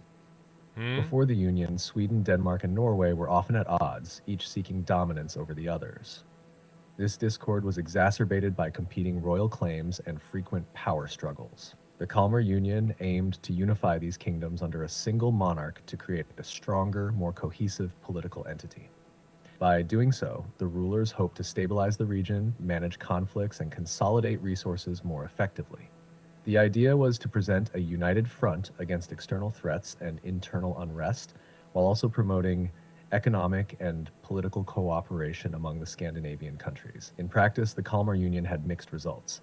It managed to achieve some stability and unity initially, but over time, the different kingdoms struggled with differing interests and power dynamics, leading to frequent disputes and eventually the dissolution of the Union. Yeah. To explore this topic further, we could look at key figures like Queen Margaret I of Denmark, who played a crucial role in establishing the Union. We could also discuss the impact on Finland, It's a then good part of idea. Sweden, and how the Union affected local politics and governance. Additionally, we might delve into the internal conflicts that ultimately led to the Union's breakdown and how it influenced the future relationships between the Scandinavian countries. Yeah, I think that's a good idea. Let's try again from the point of view of especially like Mary Queen, like Queen Margaret the First of Denmark. Again, go through at least to a part the similar questions I had. So more in detail, and from the point of view of Margaret First of Denmark. First, set the scene. Margaret lives somewhere, maybe a Danish castle or something like that. What do we see? Sorry, seashells at the seashore. Difficult. Yeah. What does the Queen of Denmark see when she wakes up? What does she do? And yeah, going forward, she has this political problem in her mind that she wants to resolve. So, what is in more detail the actual things that Queen Margaret the First of Denmark thinks about, and then kind of uh, then resolves it by trying to and succeeds in establishing the Kalmar Union. So yeah, really in detailed and true to historically accurate documented facts from the point of view of the Queen. What can we explore here as this depictive and really vivid picture about her life as she tries to resolve the underlying problems that leads to the Kalmar Union.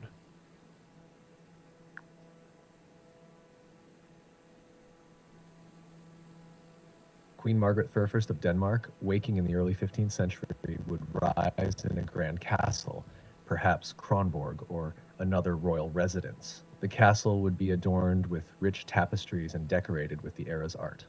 The morning light filtering through narrow windows would reveal the cold stone walls of her chambers.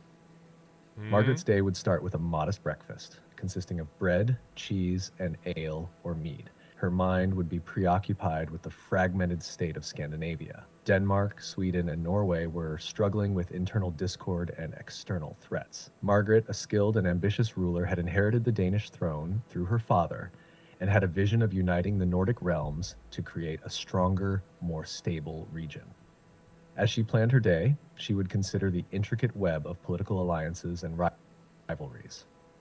Sweden was particularly troublesome due to its frequent uprisings and disputes with Denmark. Norway was under the control of her own family, but the kingdom was still unstable. Margaret knew that a unified Scandinavian front would not only secure her realm, but also enhance its power and influence in the Baltic region. Her strategy involved negotiating with key players and leveraging marriages and alliances. Margaret had already secured the throne of Norway for her adopted son, Eric of Pomerania. Her efforts were aimed at consolidating these gains by bringing Sweden into the fold. Margaret would hold meetings with her advisors, strategists, and diplomats, plotting the intricate negotiations required to bring the three kingdoms together. She would write letters, conduct covert talks, and build alliances through promises and concessions. Her approach was pragmatic. She offered both carrot and stick, rewards for cooperation and threats for resistance. The culmination of her efforts was the Kalmar Union, officially established in 1397. In a grand ceremony, Margaret would have presided over the union, symbolizing the unification of Denmark, Sweden, and Norway under her adopted son, Eric. This event was celebrated with feasts and ceremonies, a show of unity, and a hopeful future. From Margaret's perspective, the union was both a triumph and a complex challenge. It was meant to bring stability and strength, but maintaining it would require constant diplomacy and managing the conflicting interests of the three kingdoms. Her role as a queen was not just ceremonial, but deeply involved in the daily machinations of governance, securing her legacy and shaping the future of Scandinavia. In exploring Margaret's story, we see her as a dynamic and influential leader who played a crucial role in Scandinavian history, navigating through intricate politics to achieve her vision of unity. Yeah, all right. You kind of do not understand maybe the details I want to bring forth. You are general still, too vague. So yeah, we kind of went through what Margaret sees, but now the thoughts that she had, historically accurate thoughts. I mean, you said that there were problems between between the Scandinavian countries. Please give us a short list of the main, most significant problems that the different countries have. What was the main problems that Sweden had with itself and the other Scandinavian countries? Same thing with Denmark, same thing with Norway. Could you do that?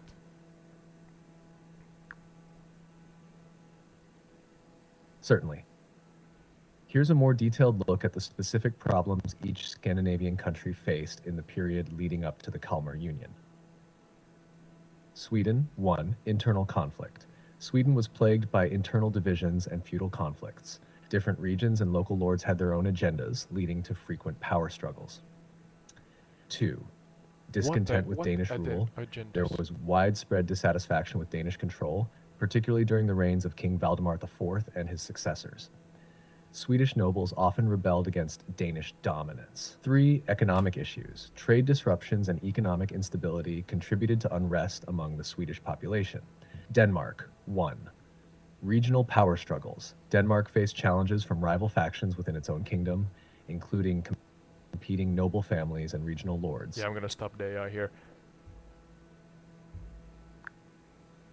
Yeah, right. I'm now reading through the most important points that you gave us.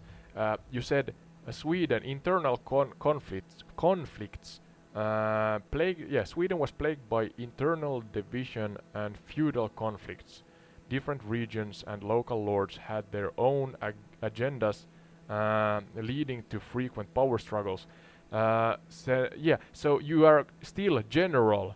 Give us again subtopics to this. What are the practical, real problems? Are there significant documented historical facts that you can share regarding these internal conflicts? Give us a few that, let's say, up to 5 different options that are true historical events that then reflect the internal conflicts of a pre-Kalmar Union Sweden. Trying to really get out the information I want here. So Certainly. Here are 5 significant historical events reflecting the internal conflicts in pre-Kalmar Union Sweden. 1. The Engelbrekt Rebellion, 1434 to 1436. Engelbrektsson led a rebellion against the Swedish king, Eric of Pomerania. The uprising was fueled by widespread discontent with heavy taxation and corruption. Taxation and Engelbrekt's corruption. movement highlighted the deep-seated issues with royal authority and regional dissatisfaction.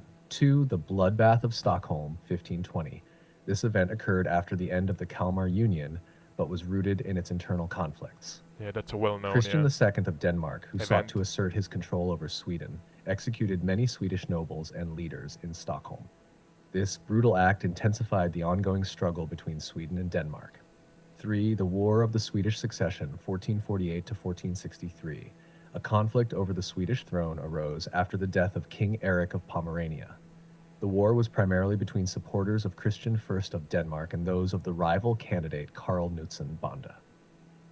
This struggle for succession highlighted the lack of unified leadership and the feuding noble factions.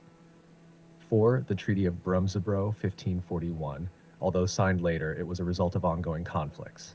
The treaty concluded a war between Sweden and Denmark, reflecting the broader instability and rivalry within the region. The conflict that led to this treaty was driven by Sweden's desire for greater autonomy and regional power. 5. Yeah, let's do it. It takes too long. Like this. So, yes, Sky, I understand that they were discontent with Danish rule. All right, that's a clear thing. I mean, Norway and Sweden, but do not explain through all of these things as you give them to us. I want again Sweden and Norway and Denmark.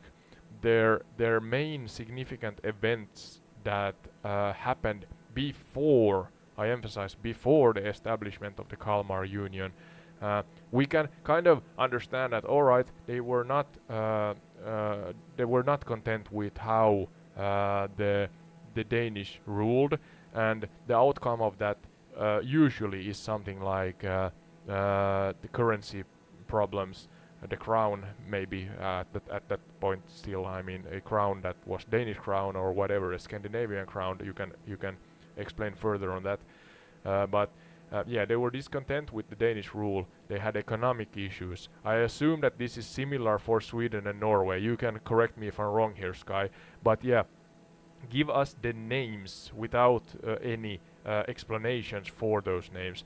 The names for the different significant events that was in the pre-Kalmar Union era that has strong relations to the birth of the Kalmar Union and why Queen was it Margaret maybe the first of Denmark, kind of was was one of the main characters that then wanted to establish the Kalmar Union. Do you understand what I mean? Give me a short on-point list without explanations so I can choose what I then want to explore further.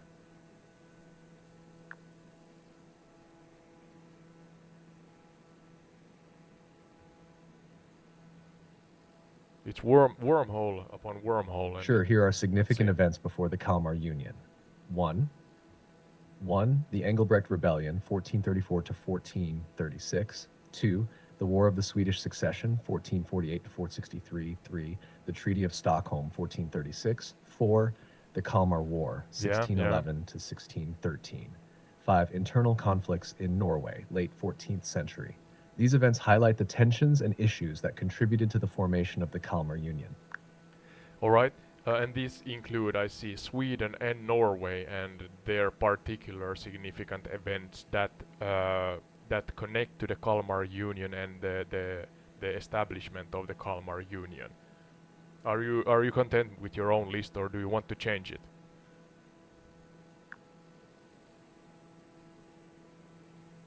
The list captures key events leading up to the Kalmar Union, but it could be more focused on the late 14th and early 15th centuries. Here's a Mm-hmm. revised list with a tighter focus. 1, Pre-Kalmar the Union. Engelbrekt Rebellion, 1434 to 1436. 2, the Treaty of Stockholm, 1436. 3, the Danish-Swedish War, 1470 to 1471. 4, the Kalmar War, 1611 to 1613. 5, internal struggles in Norway, late 14th century. This should provide a clearer picture of the conflicts and issues leading to the Kalmar Union's formation. Okay, so we have to go with that. Start with the Engelberg Rebellion, 1436 to 34 to 1436. So the Kalmar Union was established. Where was it? 1397. No, what are you doing, Sky? If the Kalmar Union was established in 1397, how can these events be precursors to the Kalmar Union being a thing? You know, you have to give me new 5 things that are pre Kalmar Union and are kind of the the reasons, or the most significant reasons and events for Margaret to then want to establish Kalmar Union in the first place. This seems to be a difficult task for I the see what AI you mean. and me. Let's adjust that to focus on events before the Kalmar Union's establishment in 1397. Here's a revised list. 1, the Battle of Sparholm, 1389, Sweden's internal conflict. 2, the Union of Kalmar, 1397, initial formation but focusing on issues leading up to it. 3, the Rebellion of Albrecht of Mecklenburg, 1360s to 1380s, Hmm? Swedish resistance against Danish rule. 4, the conflict with the Hanseatic League, late 14th century, Yeah, that's economic one. tensions and disputes. 5, the struggles of Margaret I to secure her rule, Margaret's efforts to unify the Scandinavian kingdoms. These should align better with the timeline leading up to the Kalmar Union. Yeah, all right. The how do you say it? Chronology is kind of not that good here, but let's see. So the battle 1389, the Union itself 1397, the rebellion of Albrecht or Albrecht of Mecklenburg. I'm not sure that's a translation to English, I think. What else? The Hanseatic League, yeah. So, AS guys Yes, thinking. Albrecht of Mecklenburg was a key figure in Swedish history. His rebellion against Danish rule was a major issue. The timeline can indeed be tricky. The Battle of Sparholm and the rebellion of Albrecht of Mecklenburg both reflect the tensions that Margaret I aimed to address with the Kalmar Union. If you need more precise events leading up to the Union or more details on each, just let me know. Do you have a Norwegian problem, so to say, a significant problem, or as an event or a character, also to add to the list? Because we have now, if I understood correctly, we had the rebellion of Albrecht, Mecklenburg. Uh, he's a Swede, I assume. Then we have the Battle of Sparholm, Sweden again. The Union itself is a general thing. Then the Hanseatic League is a general thing amongst all the Scandinavian countries. And Margaret is Danish. So do you have a Norwegian example also we can include to the list before we dive into those?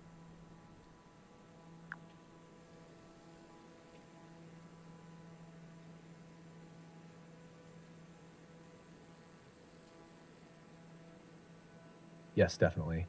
One significant Norwegian issue before the Kalmar Union was the internal conflict and struggle for independence against Danish dominance, specifically the Norwegian civil wars in the late 14th century, which Okay. involved a series of disputes over the Norwegian throne. These wars were partly driven by opposition to Danish control and were a factor in the eventual push for a unifying solution like the Kalmar Union. Alright, so we have the Norwegian Civil War. Could you do a new list for me?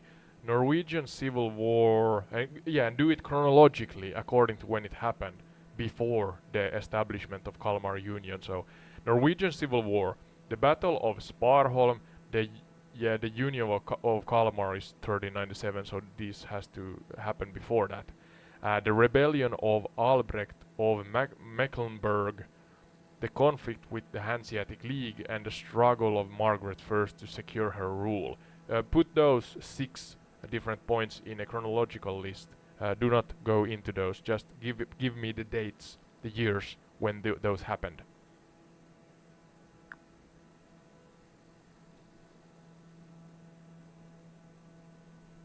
Sure, here's the chronological list. 1. Norwegian Civil War, late 13th century to early 14th century. 2. Battle of Sparholm, 1389. 3. Rebellion of Albrecht of Mecklenburg, 1396-1398. 4. Conflict with the Hanseatic League, late 14th century. 5. Struggle of Margaret I to secure her rule, late 14th century. 6. Union of Kalmar, 1397. Alright, so let's dive into those. Norwegian Civil War. This is kind of the precursor era to the Kalmar Union. What was the main things, if you kind of summarize the Norwegian Civil War? What characters, personalities were a part of it? Can we kind of, from their point of view, jump into their so-called shoes and explain as a clear story, depictive and visual story this to our audience?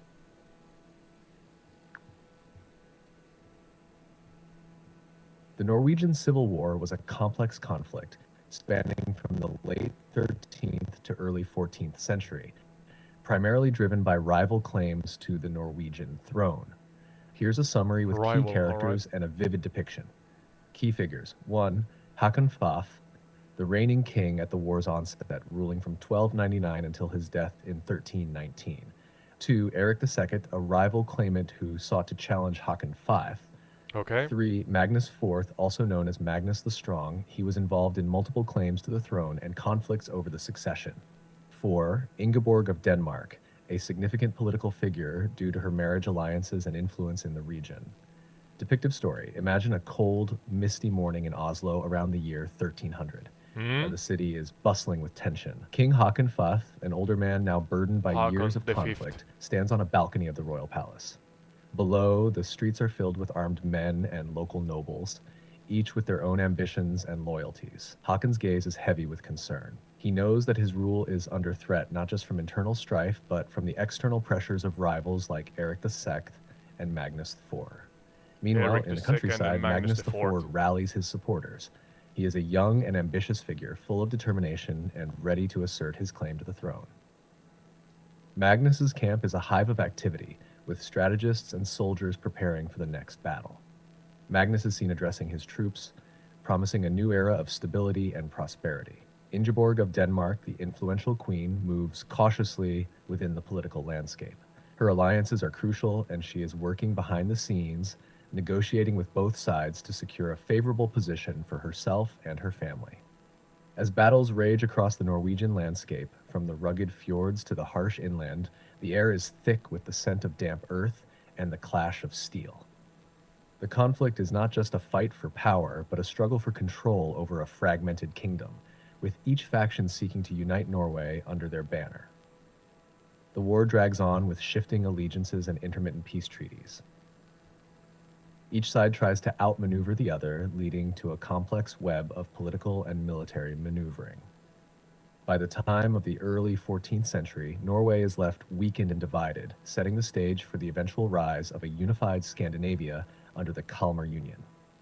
This tumultuous period was marked by power struggles, shifting alliances, and the relentless pursuit of control, all shaping the political landscape that would eventually lead to the formation of the Kalmar Union. Okay, so I understand you have to give us a general kind of explanation, but you have Haakon the Fifth. First and foremost, is this true to life and historically accurate? The story you just gave us. Don't come with, do not come with any. What's the word? I emphasize, do not come up with your own stories. They all have to be historically accurate and documented. Yes, the overview is based on historically accurate information. Here's a more precise Good, account. good. 1.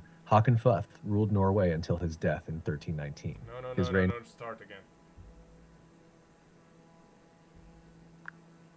Yeah. No, I'm wondering that you give us a overview that there are conflicts in Norway and Oslo, but I'm wondering if you did a good enough job on actually explaining what those conflicts were.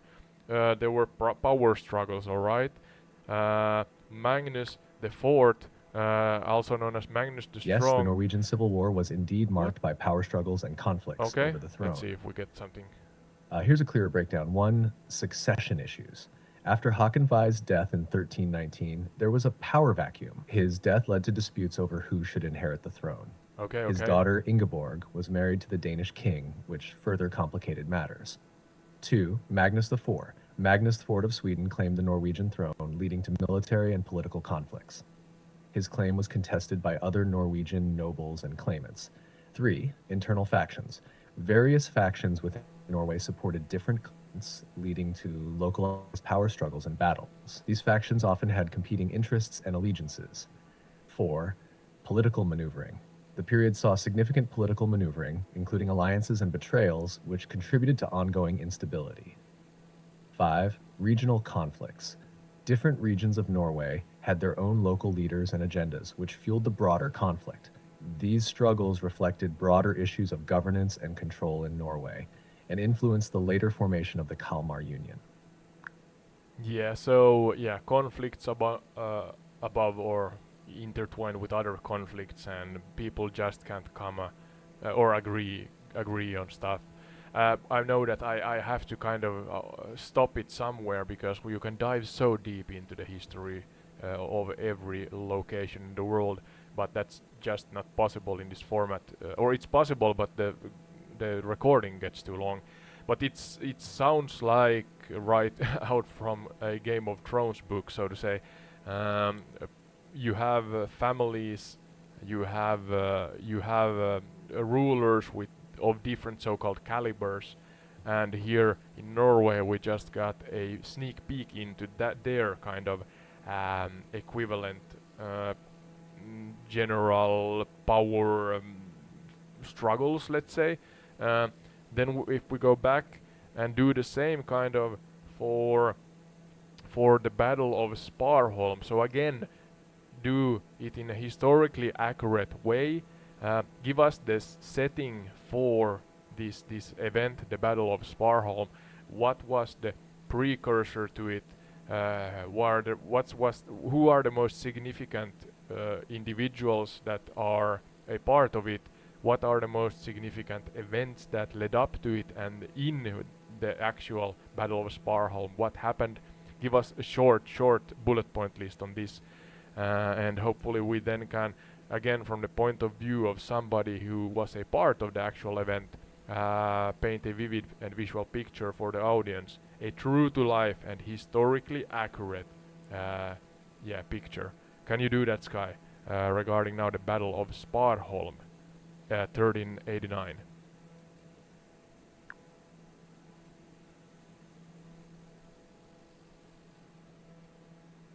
Certainly. Here's a historically accurate overview of the Battle of Sparholm in 1389. 1. Setting. The Battle of Sparholm took place in Sweden near the village of Sparholm. This period was marked by ongoing conflicts between different factions vying for control in Sweden. 2. Precursor events. Duke Albert of Mecklenburg. He had claimed the Swedish throne and was a key player in the conflict. Margaret I of Denmark. She was working to consolidate her power in Scandinavia, including Sweden, and saw Albert's claim as a threat. 3. Significant Okay. individuals. Duke Albert of Mecklenburg, a key contender for the Swedish throne. Margaret I of Denmark, Queen of Denmark, and a central figure working against Albert's claim. 4. Battle event. Date. The battle occurred in 1389. Outcome. Margaret's forces defeated Duke Albert, solidifying her influence and paving the way for the formation of the Kalmar Union. From the perspective of a participant in the Battle of Sparholm, you would experience the tension of a pivotal moment in Scandinavian history. The landscape would be a mix of rugged terrain and strategic positions, with armies clashing in a fierce struggle for control. The conflict would be intense, with political stakes high as Margaret fought to secure her vision for a unified Scandinavia. All right. So we have the dude, of course, honoring the memories of these individuals, but Duke Albert of Mecklenburg.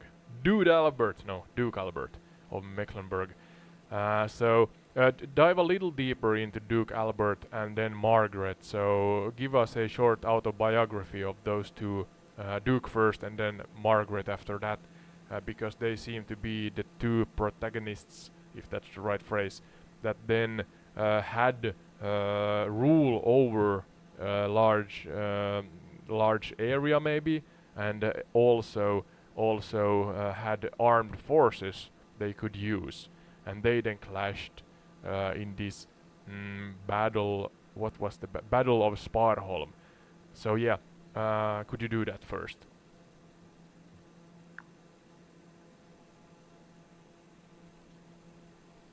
Certainly. Here's a brief overview of both Duke Albert of Mecklenburg and Margaret I of Denmark. Duke Albert of Mecklenburg. Birth and background. Born in 1338, Albert was a member of the Mecklenburg noble family. His full title was Duke Albert II of Mecklenburg. Rise to power. Albert was a prominent figure in the German states and held significant influence in the region. German His states, all right. ambitions extended to Sweden, where he contested the throne. Claim to the Swedish throne. In 1364, Albert became King of Sweden, but his rule was contested. His reign faced challenges from both Swedish nobles and external forces, leading to ongoing conflicts. Battle of Sparholm. His rule was challenged by Margaret I of Denmark. The 1389 battle was a significant event in his struggle to retain control over Sweden. After his defeat, he lost much of his influence in the region.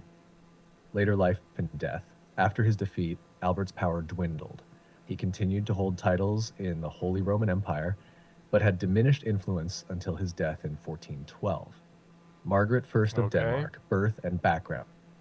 Born in 1353, Margaret was the daughter of King Valdemar IV of Denmark.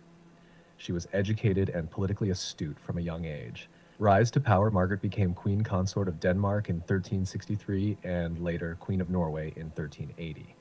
Her marriage to King Haakon VI of Norway helped secure her political alliances. Okay. Formation of the Kalmar Union. Margaret's ambition was to unify the Scandinavian kingdoms. She successfully established the Kalmar Union in 1397, which united Denmark, Norway, and Sweden under a single monarch. Battle of Sparholm. The battle was crucial for Margaret as it solidified her control over Sweden and furthered her goal of Scandinavian unification. Her victory over Albert of Mecklenburg was pivotal in achieving her objectives. Legacy. Margaret's rule marked a significant period in Scandinavian history. She managed to bring together the Scandinavian kingdoms under one banner, influencing the region's politics for years to come. She died in 1412, leaving a lasting impact on Scandinavian history. Both figures were central to the power struggles and political maneuvers leading up to and following the Kalmar Union. Okay. Sorry, I'm in the main menu for those who watch this on YouTube. I went too fast, too high velocity, but we were somewhere here, close to Turku. Turku, on the way. Let's see. No, we were closer to the archipelago. So yeah, that's not roughly, but generally the story of those two. And focus now on the Danish part. I mean, Margaret is a part of it, but was it so that it was the problems kind of was originating from Sweden and Norway in this manner, or in this case, or was it so? I mean, that Denmark had its part in it also. Are we kind of thinking 1/3 of the problem or every country, Denmark, Sweden, and Norway, had like 1/3 to do with the problem? So yeah, as you now spoke through significant events and personalities in Swedish and Norwegian countries, or the countries of those two, what's the case with the Danish one? On top of Margaret, It's of interesting course. to think of the Kalmar Union as being born out of a mix of issues from all three countries. In a way, you could say each one had its own share of the problems, but they weren't all equal or even the same kinds of problems. Sweden. Most of the issues here stemmed from internal power struggles and the unpopular rule of Duke Albert of Mecklenburg, who was seen by many Swedish nobles as more of a foreign ruler than a legitimate king. Yeah, His conflicts with these his name nobles, comes who up. eventually turned to Margaret for support, were a big part of the unrest that led to the Battle of Sparholm and his eventual defeat. Norway was more of a battleground between external forces than internal chaos. During this time, Mm-hmm. Norway was closely tied to Denmark through personal unions, but it was also dealing with the effects of the earlier Norwegian Civil War. There was a sense of vulnerability, and Margaret's marriage to King Haakon VI of Norway meant that she had influence here even before she consolidated power in Denmark and Sweden. Yeah, Denmark, all right. Denmark, on the other hand, was relatively stable compared to its neighbors, but it wasn't without its own challenges. Margaret had to secure her rule, and while she didn't face the same kind of internal revolts, she was dealing with external threats, like from the Hanseatic League and other German states, which were economic powerhouses at the time. Denmark's involvement was more about Margaret's desire to unify and stabilize the region under her control. So, while each country had its problems, Denmark's role was more about leadership and ambition.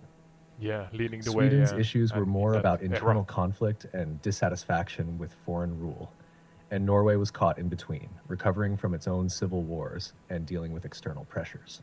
Yeah, Margaret first skillfully navigated these issues to form the Kalmar Union, using Denmark's relative stability as a foundation to bring Sweden and Norway under a single crown.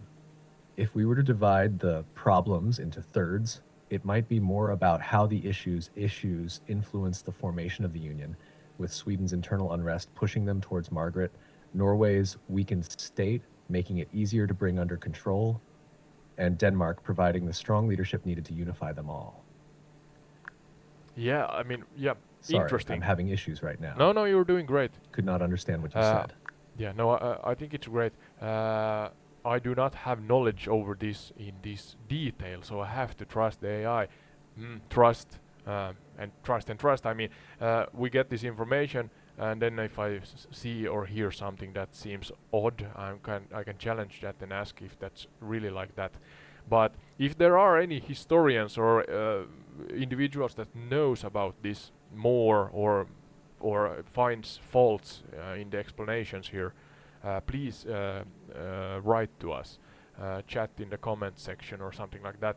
It's really interesting to hear how well I and the AI manage to communicate the information like this when we now here fly past Turku or Åbo. We spoke about that earlier, but yeah, let that be right now. I think that's enough of that. So Kalmar Union was established because of these intertwined, multifaceted problems we have tried at least to explain here on entire retreat. But now going forward, let's first explain how well did the Kalmar Union. You mentioned it shortly, but do it again. How well did the Kalmar Union answer the questions and resolve the problems that you explained here? Do not give us a really long explanation. Just a to the point answer, please.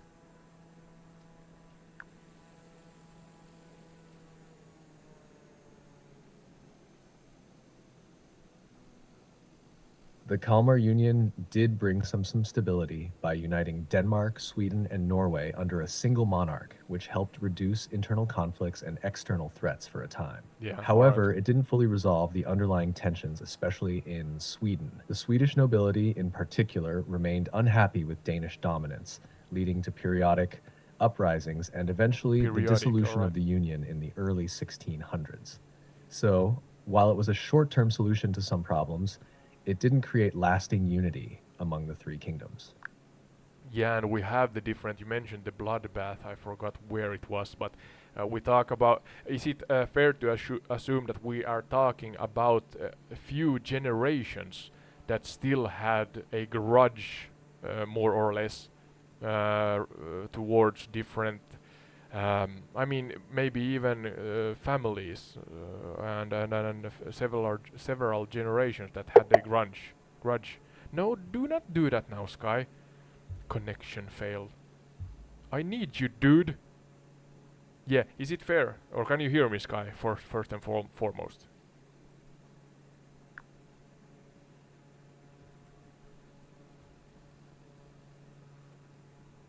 Yes, I can hear you loud and clear, Ode. What's on your mind? Yeah, I was about to ask you, is it fair to assume that, as you said about the Swedish being uncontent, that we are talking about several generations, or at least few generations, that kind of remembered and were then ongoingly discontent with the Queen of Denmark and after her, of course, somebody else, but in general, yeah, discontent with the post era of the Kalmar Union. It led to bloodbaths and stuff, if I remember correctly, but we don't have the time to go into that too much, I think. Absolutely, it's fair to assume that the discontent in Sweden spanned several generations. The Kalmar Union lasted for over a century, and during that time there were multiple Swedish uprisings and revolts against Danish rule. The resentment wasn't just a fleeting feeling, but rather something deeply ingrained in Swedish society, passed down through generations. This long-standing discontent fueled a sense of national identity that eventually led to Sweden breaking away from the Union in the early 1600s. So it's not just a single event or moment of dissatisfaction, but rather a continuous undercurrent of discontent that shaped the attitudes of the time. The memory of Danish dominance and the perceived injustices kept alive the desire for independence among the Swedish people. Yeah, and then one more thing, as we're talking about Finnish history here. What was the outcome, the so-called butterfly effect, regarding Finnish land, Finnish individuals, the Finnish? Yeah, even though we may have been under so-called Swedish influence or rule back then, uh, what was the direct or indirect influence on the Finnish?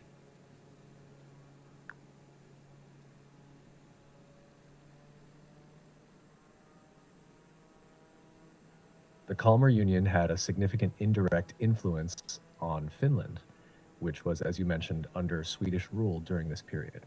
While Finland wasn't directly involved in the power struggles and conflicts that defined the Union, the outcomes of these events had lasting effects on Finnish land and people. Firstly, the Swedish crown's involvement in the Kalmar Union meant that Finland was drawn into the broader Scandinavian conflicts. Finnish soldiers were often conscripted to fight in the wars that arose from these disputes. Oh, really? This put a strain on Finnish communities as men were sent to fight in battles that were often far from home. Secondly, the Union's political and military instability indirectly affected Finland's governance and defense. As Swedish rulers were preoccupied with maintaining control over the Union, Finland's defenses against eastern threats, particularly from Novgorod, later Russia, were often neglected. This led to increased raids and conflicts on Finnish territory, particularly in the eastern regions. Lastly, the eventual dissolution of the Kalmar Union and Sweden's emergence as a more centralized and powerful state had significant consequences for Finland. Sweden's rulers, seeking to assert control and expand their influence, increasingly integrated Finland into the Swedish state. This included administrative reforms, the spread of Lutheranism during the Reformation, and greater military obligations for Finnish men. In essence, While Finland wasn't a primary player in the Kalmar Union's drama, the Union's rise and fall shaped Finland's political, social, and military landscape, setting the stage for its future within the Swedish Empire and its eventual road to independence. Okay, okay. I'm wondering here. So we are now past Kalmar Union. Is it so that Kalmar Union kind of stopped when Gustav Vasa became king of Sweden? Is that? Could you give me dates, years and dates, if you can, regarding that?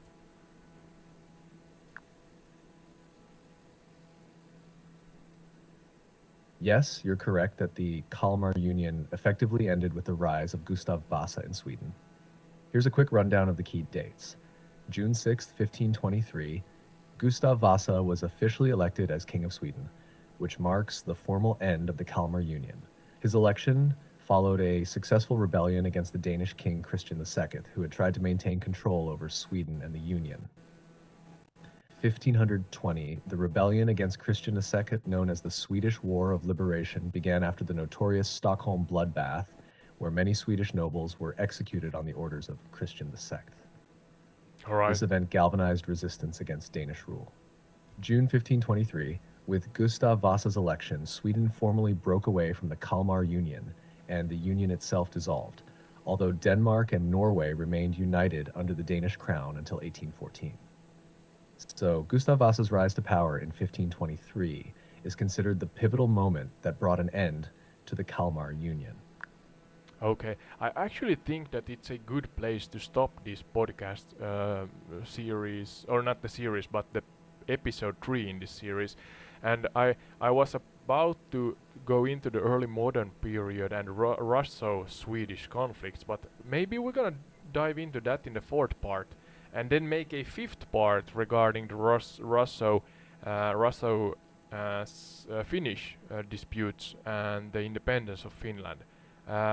Do you think that's a good idea, a rough script for the future? Because these episodes, I try to keep them relatively not short, but 2 hours is the maximum, I think, and I would like to make them shorter. But hey, I do not want to do that on the expense of the information that we share. So, yeah, what do you think, Sky?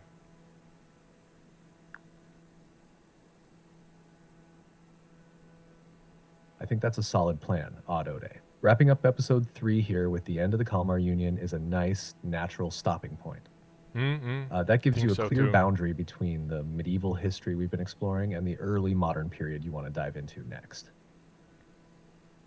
Splitting the upcoming topics into 2 more episodes also seems smart. The Russo-Swedish conflicts are rich with content and deserve their own deep dive. Yeah, that's what I'm thinking Then, also. focusing on Russo-Finnish disputes and Finland's road to independence in a separate episode will give you the space to really do justice to those pivotal moments in Finnish history. And yeah, I get wanting to keep episodes concise while still packing in the good stuff. The 2 hours is a good upper limit, but if you ever feel like something can be split into another episode without losing the flow, that could be worth considering too. Yeah, yeah. So it Nice to sounds know. like you've got a great rough script in mind for the next parts. Onward to part 4. Yeah.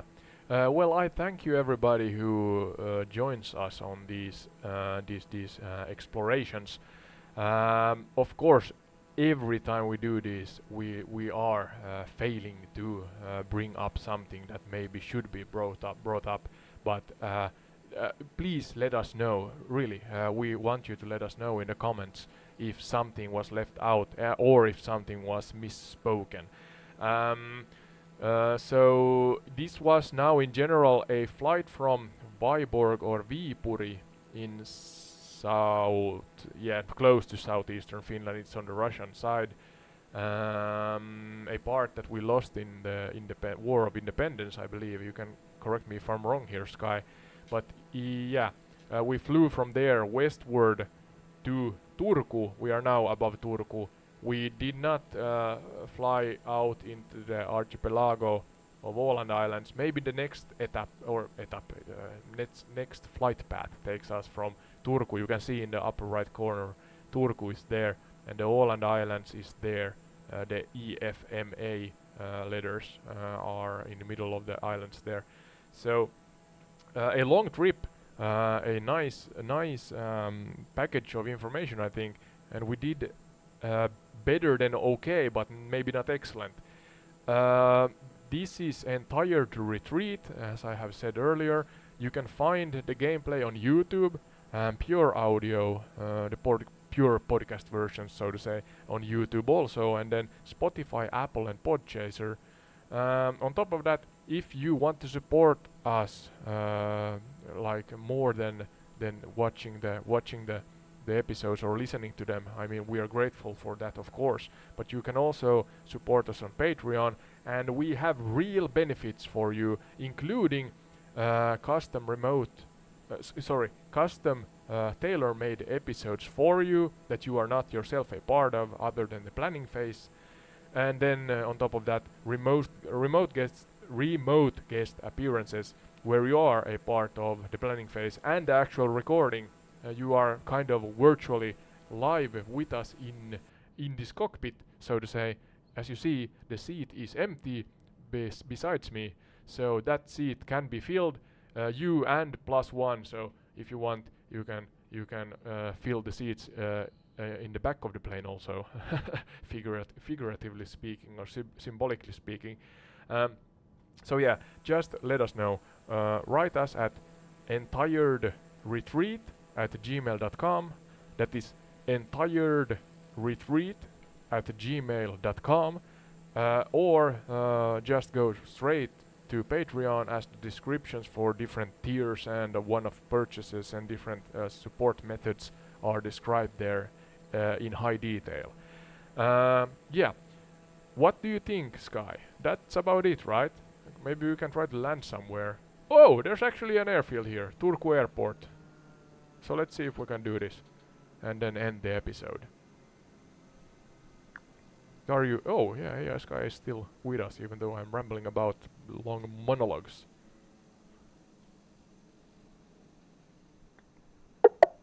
Sorry, I'm having issues Oh, right yeah. now. I, Our I, systems I are figured. experiencing heavy load. Please try again later.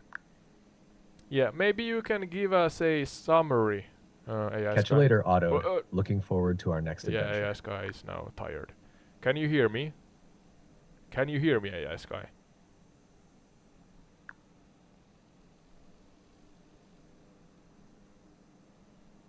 Loud and clear. Ode, I'm here whenever you're ready to jump back in. Yeah, we are ending the episode soon. I'm gonna try to land here at an airport. An airport near Turku. I'm not sure if that's not Turku's main airport, maybe. I'm not sure.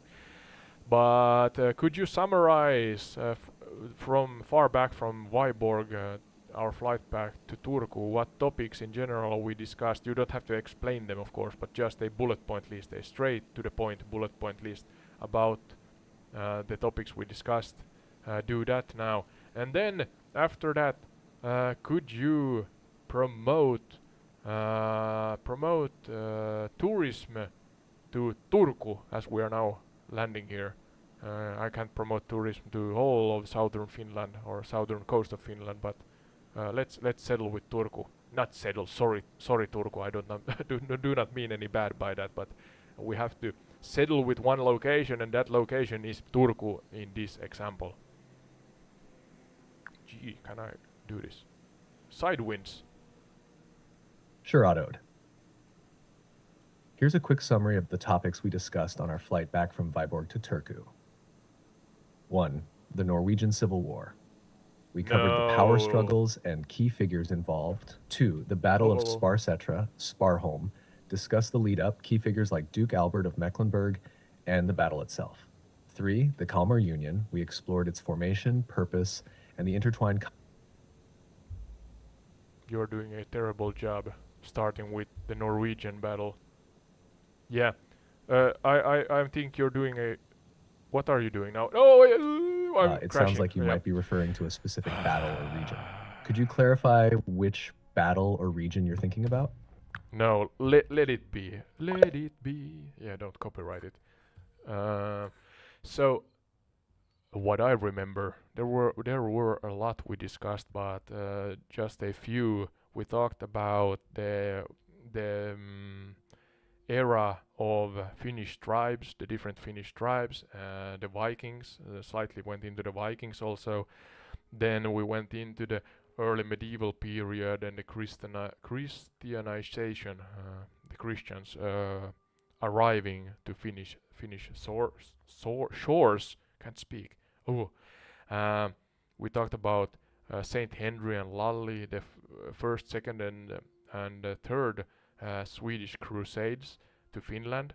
Then we talked about the medieval period and Swedish rule in the way of the foundation of Turku slightly. The Treaty of Göteborg, that was the border, I think, back then between Swedish-controlled Finland and Novgorod or Russian side. Then we ended on the topic wholeness, quite vast actually topic, that was the pre-Kalmar Union era, and how it then evolved to the Kalmar Union, and its effects on Finns and the Scandinavians in general. So yeah, that's it. Thank you. Next 2 parts, maybe. This is evolving as I go. I don't know how many parts the Finnish history series, this Finnish history series is gonna include, but at least the era of early modern period and the Russo-Swedish conflicts, and then separately the Finnish Russo conflicts and the independence of Finland. That's maybe 2 parts, so let's see. And try to, of course, include Finland as much as I can into this, because we are talking about Finnish history.